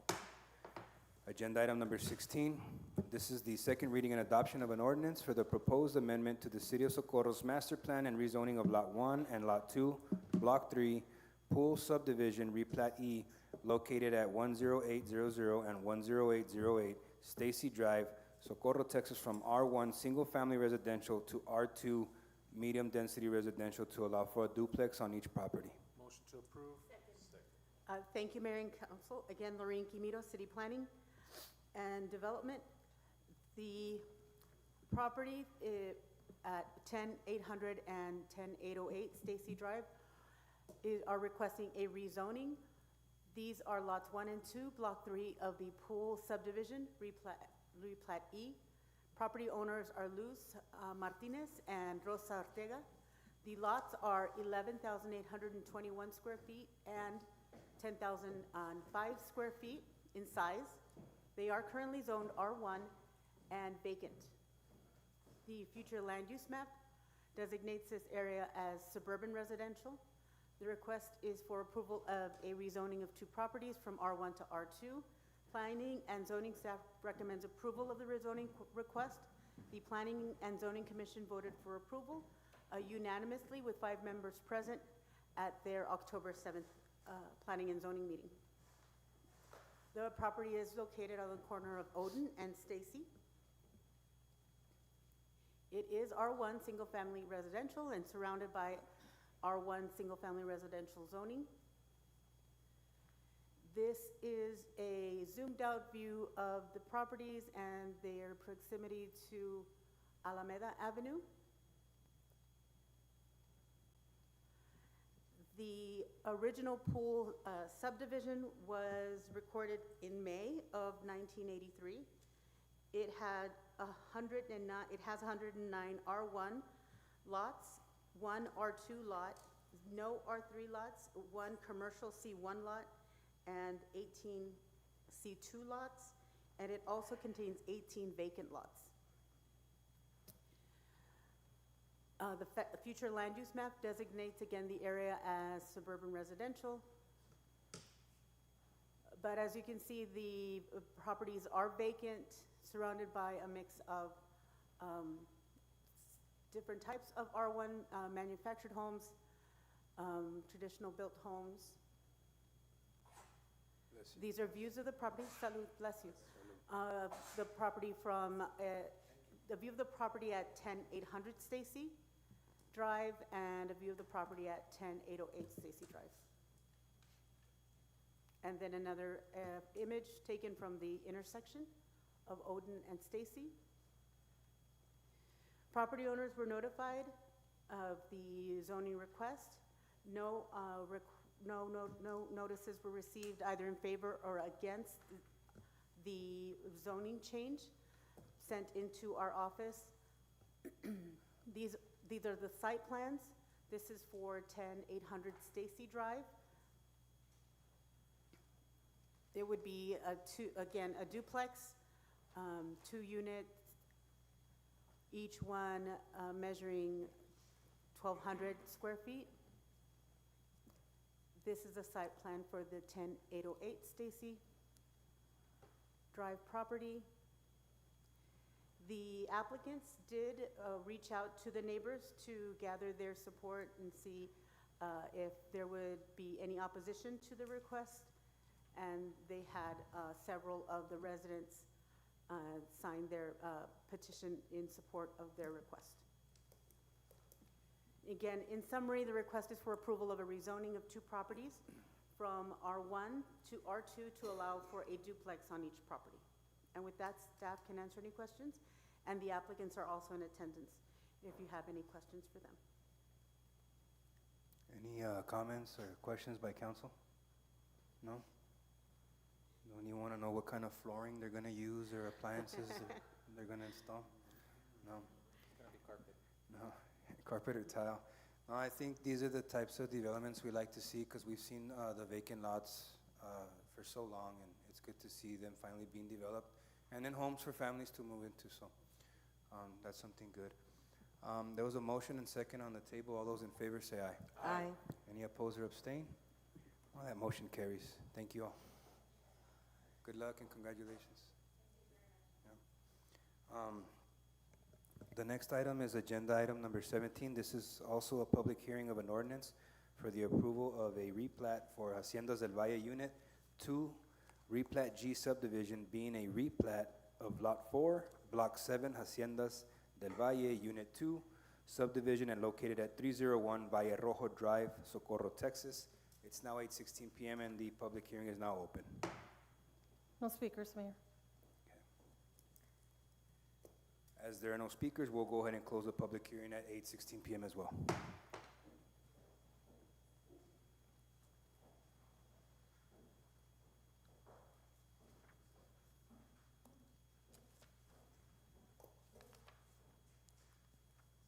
Agenda item number 18, second reading and adoption of an ordinance for the approval of a replat for Haciendas del Valle Unit 2, replat G subdivision, being a replat of Lot 4, Block 7, Haciendas del Valle Unit 2 subdivision, and located at 301 Valle Rojo Drive, Socorro, Texas. Motion to approve. Second. Thank you, Mayor and Council. The Haciendas del Valle Unit 2 replat G request is located at 301 Valle Rojo Drive. It is a replat of Lot 4, Block 7 of Haciendas del Valle Unit 2 subdivision. The property owners, Jose and Esmeralda Giron, their representative, Luis J. Hernandez, with Innovative with Style, and the property is just under half an acre in size. The current zoning is single-family residential, and the request is for a replat to divide the lot into two. Staff recommends approval of the request, and the Planning and Zoning Commission voted for approval unanimously 5-0 at their October 7th meeting. The property is located at the intersection of Valle Rojo, on the corner on Valle Rojo Drive. It is single-family residential. These are photographs taken of the property from Valle Rojo. The aerial shows the two homes on the property, and the plat shows the split.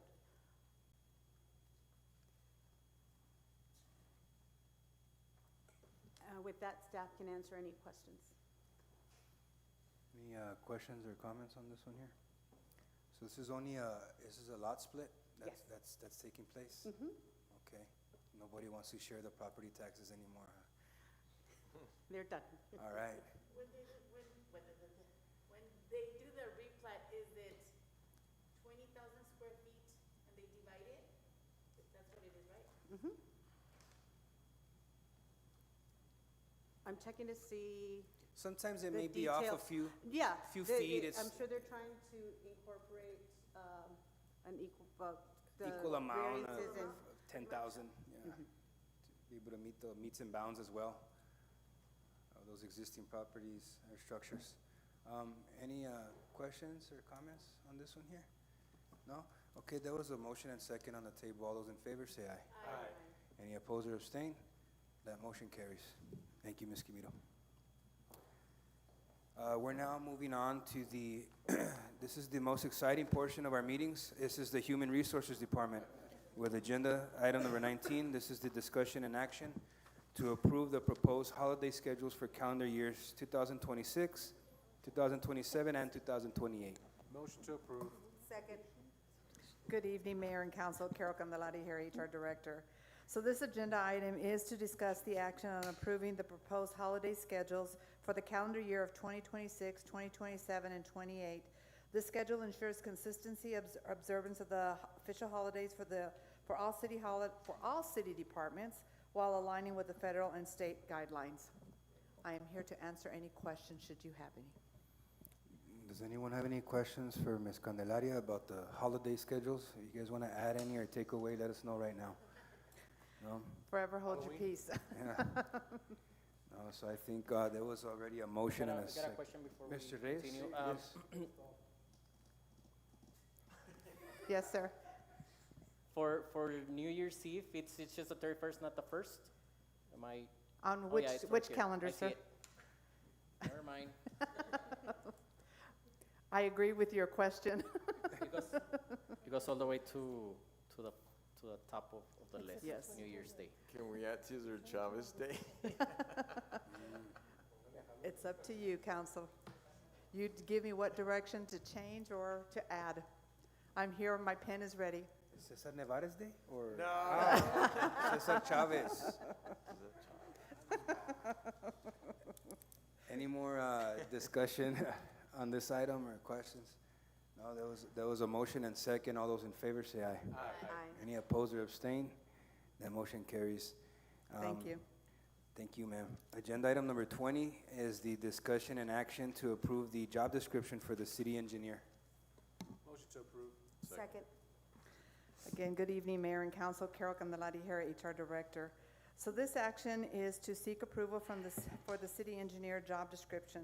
The city engineer position was presented and endorsed by the City Council during a special meeting that was held back on September the 11th of 2025. The position is a full-time salary exempt role position encompassing dual responsibilities to as both the city engineer and the Director of Parks and Public Works. The position will report to and operate within the Parks and Public Works Department. This position was, again, approved and discussed with council during the special meeting back in September, and this role and responsibilities have been discussed with the city manager. I'm here to answer any questions, should you have any. Y'all have any questions about this city engineer and their responsibilities? No? Okay. There was a motion and a second on the table. All those in favor say aye. Aye. Any opposed or abstain? That motion carries. Thank you. All Ms. have a good Candelaria. evening. Thank you. Thank you. We've already discussed agenda item number 21, and we're down to agenda item number 22. This is the discussion and action on calling a regular council meeting date for December pursuant to section 3.07 of the Socorro City Charter. Motion to approve. Good evening, Mayor and Council. Adriana Rodarte, City Manager. This item is to request City Council's approval to call the regular council meeting for December in accordance to the section 3.07 of the City Charter. The staff is recommending that the regular December council meeting be scheduled for Thursday, December 4th, 2025, which falls on the first Thursday of the month. Establishing this date now ensures compliance with the City Charter and provides adequate time to the public notice and allows staff and public to prepare for year-end items requiring council consideration. Additionally, staff will probably bring forward an agenda item at the next council meeting to cancel the first meeting in January, as it falls on Thursday, January 1st, 2026, which you just approved the holiday schedule, so it is a holiday, and it's a federal and city observed holiday. But that will be brought at the next council meeting. And staff is here to answer any questions. So we only have one, sorry, Mayor. We only have one meeting in December? Yes, sir. Not the third week, not the 18th? No, ma'am. So there's only one meeting. There's always one meeting, but I remember a lot of times we come and do a special meeting. Correct. If there's things that need council's approval, we'll definitely call a special meeting.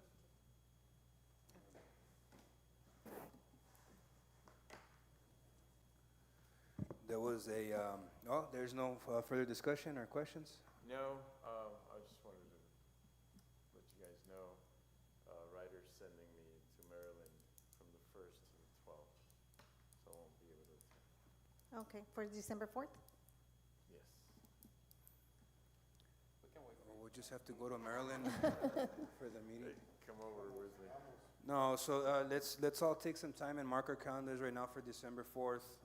Again, we don't know what the future holds for any of us, and if we'll have quorum at the time, but thank you, Mr. Nevares, for letting us know. We'll make note of that.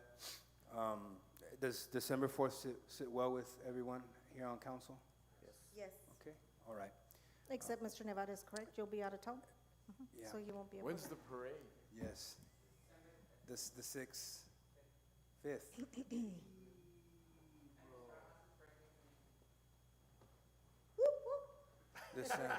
December, okay, December the 5th. I'll send the boss and my girls to represent. There you go. Okay, so December 4th is when we'll schedule that one. Any more questions or discussion on this item right here? No? There was a motion and second. All those in favor say aye. Aye. Any opposed or abstain? That motion carries. Thank you. Agenda item number 23. This is the discussion and action to approve and ratify the interlocal agreement with the El Paso Area Transportation Services, LGC EPATS, for public transit access in the city of Socorro. Good evening, Mayor and Council. Adriana Rodarte, City Manager. This item concerns the approval and ratification of the interlocal agreement between the City of Socorro and El Paso Area Transportation Services, effective October 1st, 2025. This agreement was brought forward by John Ando, Executive Director of the EPATS, to continue providing public transit access for residents of Socorro.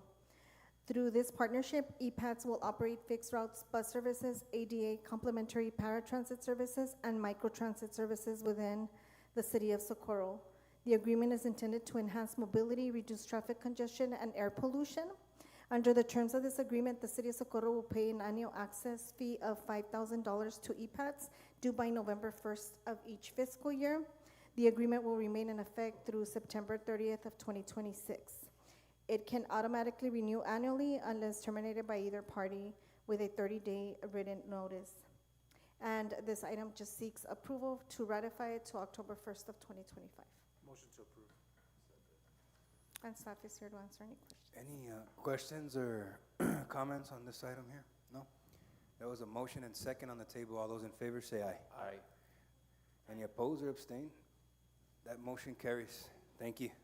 Ms. Rojas? Aye. Aye. Okay. Se le It was acabaron las a pilas. unanimous vote there, and it carries.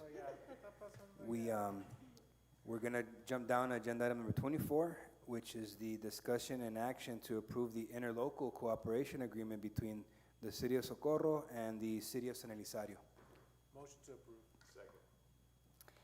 Good evening, Mayor and Council. Adriana Rodarte, City Manager. So Mayor Chacon of San Elizario approached the City of Socorro to request assistance with certain public works activities due to San Elizario's limited operational budget and staffing constraints.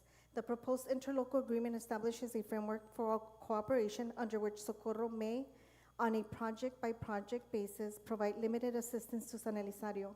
This assistance may include personnel, equipment, and/or materials for specific projects such as street paving, pothole repairs, and other small-scale infrastructure maintenance. All work performed under this agreement will be subject to resource availability. Socorro's own public works needs will take priority at all times. Each authorized individually, each project will require written cost estimate and scope of work from Socorro to be formally approved by San Elizario before any work begins. And then reimbursement by San Elizario, the City of Socorro will be reimbursed for actual costs, including labor, equipment, use of material, and fuel. This cooperative approach allows Socorro to support a neighboring municipality while maintaining fiscal accountability and flexibility. It also aligns with the Texas Interlocal Cooperation Act, which allows local governments to share resources to perform governmental functions efficiencies. And staff is here to answer any questions. I have a question. Yes, ma'am. What kind of resources are we sharing? Monetary? I'm sorry? Or monetary? Or is it people going out and doing the services? Or is it city money that we're using to fund? No, so the assistance includes personnel, equipment, and/or materials for specific projects such as street paving, pothole repairs, and other small-scale infrastructure maintenance. And they're reimbursing the personnel, or is it just our cost? Are we doing, we're paying the labor for our personnel? No, so when you become an interlocal agreement, when they so let's say Sanelia identifies a project, we go in and we quote them for that project.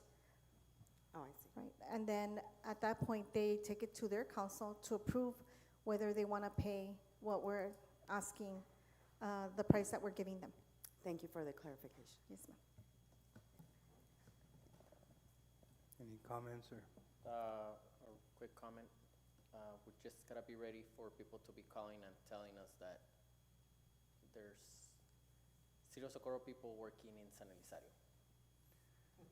You know, yeah, and I think that right now and moving forward, should this agreement be one that the City of San Elizario can finance, there first has to be some agreements and terms in place so that we can engage. And the whole reason and purpose behind this is because our sister city and neighbors, they don't quite have the operational budget the way we do. So whenever they go out for these types of projects, they're having to contract it out to a contractor, which in turn has to charge labor fees, materials, but at the same time, they need to turn a profit, where us as a municipality or a governmental entity, we can't necessarily turn a profit, but what we can do is it would be no different than us doing this type of project within our own city, because the funds have already been sufficed through the tax base. The only difference is the city requesting the services from Socorro will now have to reimburse those monies once the city has let them know this is the amount of money that it's going to cost you in labor hours, material, and any type of machinery that we may need to take out there to help them with their project. But there's 100% reimbursement on their end to us, but at the same time, it's going to come at a much lesser cost because we're not here to turn a profit. We're just here to knock it out for them and help them out a bit. I think Sanelli has struggled long enough, and these are the opportunities that they are trying to take advantage, and I think we should take advantage of it too, because Sanelli and Socorro, they've yeah, we're sister cities, and I think this is a good project. But at the end of the day, it's going to have to come back to the table once more for us to say yes or no to it. Am I right? Once we get a price, or is this it? Is this a done deal after taking this vote? No, so they still have to take it to their council, and then whenever they're ready for a project, then we will discuss the scope and how we're gonna move forward with that project. So it's on a project to project, and because of their limited budget, I don't foresee us lasting there more than a day and a half to complete our, a street overlay, or at that magnitude, we can probably knock it off on the weekend. We'll charge them overtime if that's what we're paying our employees to work. Okay. Yeah, so that's pretty much it. Any more questions? And along the lines with what Mr. Reyes mentioned earlier about us getting calls from the community, is there something, a flyer or something, a statement that you all can provide later, and I'm talking for later terms, but so that our community residents understand that it is not our money going in there per se, because I know we're gonna hear whether or not we have a pothole, how come they're fixing that one without understanding the situation of of communication between the two sister cities? Because they have the money to fix the pothole right now, and we're gonna fix it for them. It's like the easy answer. If they call, we can definitely Right. provide that information. And that's what I'm saying. Can't Is there a please everybody. statement? That's what I'm saying. Is there a statement that you all can We can have provide? staff prepare a formal statement, and again, it still has to go to their council. They have to discuss and they have to agree to the terms. They may come back and say, hey, you know what, we don't want Socorro over here doing it. we want someone else to do it. We want somebody less certified, and so we'll have to just go with that, and wait until we get a response from Sanelli. Less. Yeah. Any other questions, concerns, or comments about this one? No? Okay, there was a motion and second on the table. All those in favor say aye. Aye. That motion carries. Thanks. Thank you. The next item is agenda item number 26. This is the discussion and action to direct city staff to evaluate and present financing options related to the issuance of certificates of obligations, also known as COs, to support ongoing and future infrastructure and capital improvement needs. Motion to approve. Second. Thank you, Council, for allowing me to present this item to you all. I feel that it's necessary, it's needed, and I think that we, us as representatives of the city, at times our frustration has grown because we haven't been able to see large capital improvements happen at the rate we would like them to see, and that really, it's not our fault, it's not the residents' fault. At the end of the day, it comes down to the amount of money that we have to spend on certain repairs. Now, pothole repairs happen on a daily, throughout the year, annually. Park improvements is something that we have not been able to get a good hold of, because we go out to one park and we paint a pole, and then we go to another park and then we put a light, and we go to another park and we plant some grass. But really, is it what the residents are actually seeing? They want to see some real work being done. So I think the only way we're going to be able to accomplish this right now is if we give our staff a directive to go out and see, well, how much debt our city can acquire, but in a healthy way. We don't want to push it.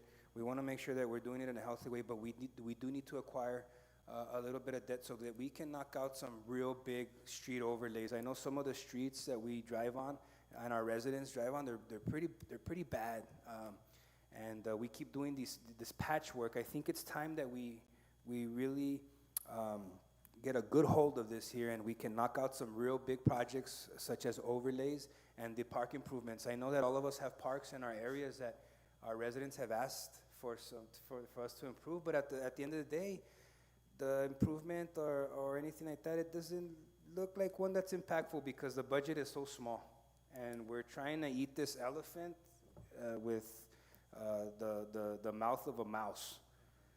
And so just looking at us here and the way you guys ate the enchiladas back there, I think that we really need to sit down and see how much debt we can acquire so we can knock out some real big projects here.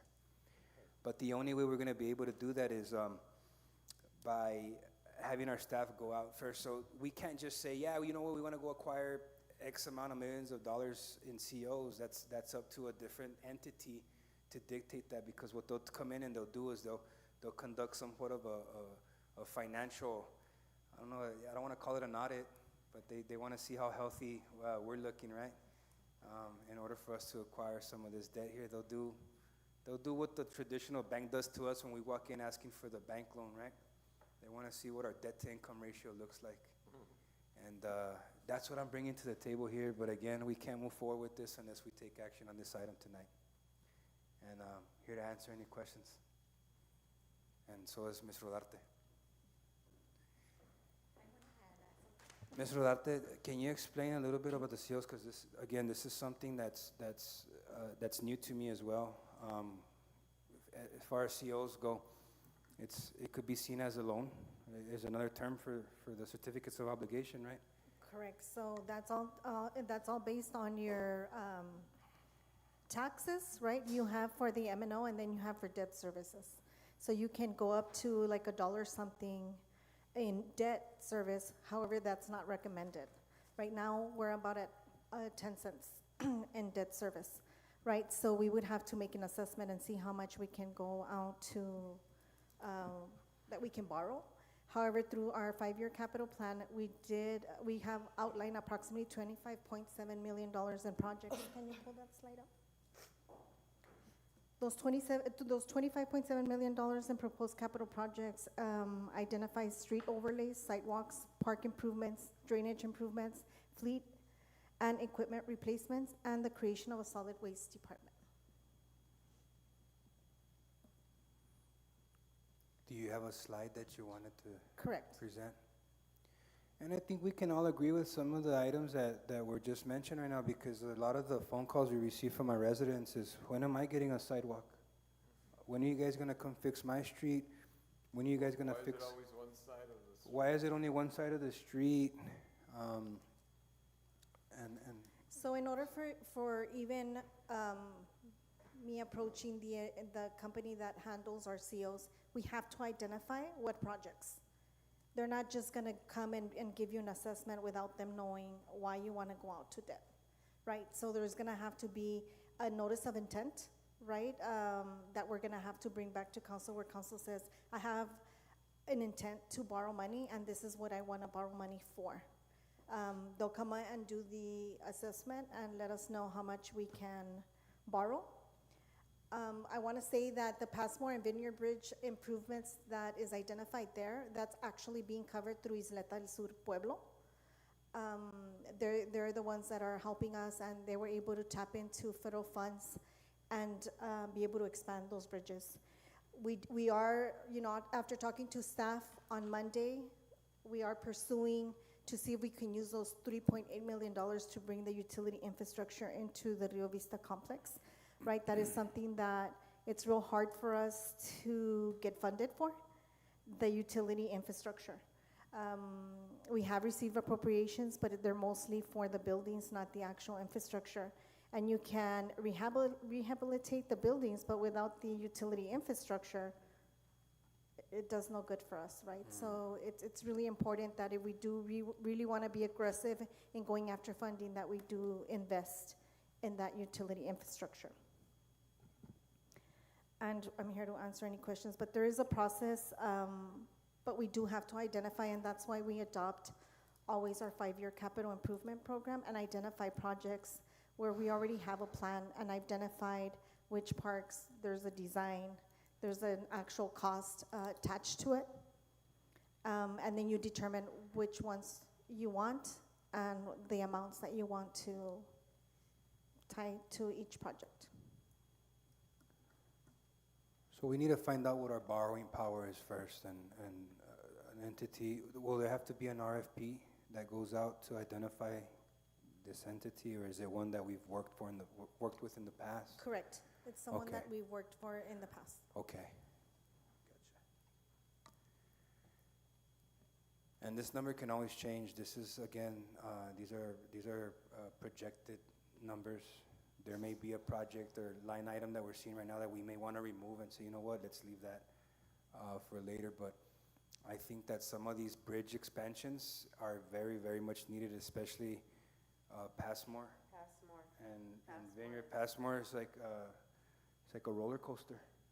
I don't know what's on the other side when I'm going up a lot of people have lost bumpers and mufflers. I've lost my bumper to that road twice.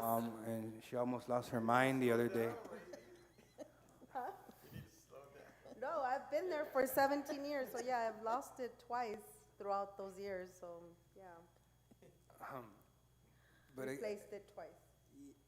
And I think these are the struggles that many of our residents have experienced. I'm looking out also for our public safety vehicles as well. A large fire truck has a hard time getting up on that thing.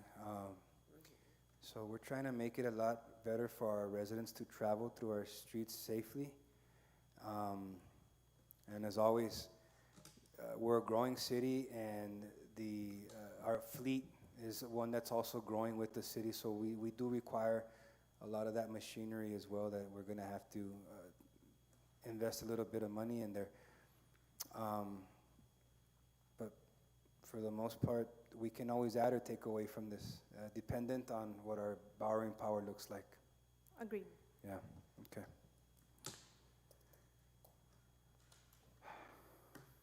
Did anybody make a motion, Ms. Navarro? Yes, we have a motion. Mr. Garcia made the motion, seconded by Ms. Rojas. There was a motion and a second for this item. All those in favor say aye. Aye. Any opposed or abstain? That motion carries. Do we have any items for 27, 28, and 29? No? motions to delete item 27, 28, and 29. Second. There's been a motion to delete 27, 28, and 29. All those in favor say aye. Aye. Any opposed or abstain? That motion carries. Motion to adjourn. Second. All those in favor? Aye. Mr. Garcia has made a motion to adjourn the meeting, and it's adjourns at 8:45 p.m. Thank you all. Thank you. Thanks, everyone. Good night.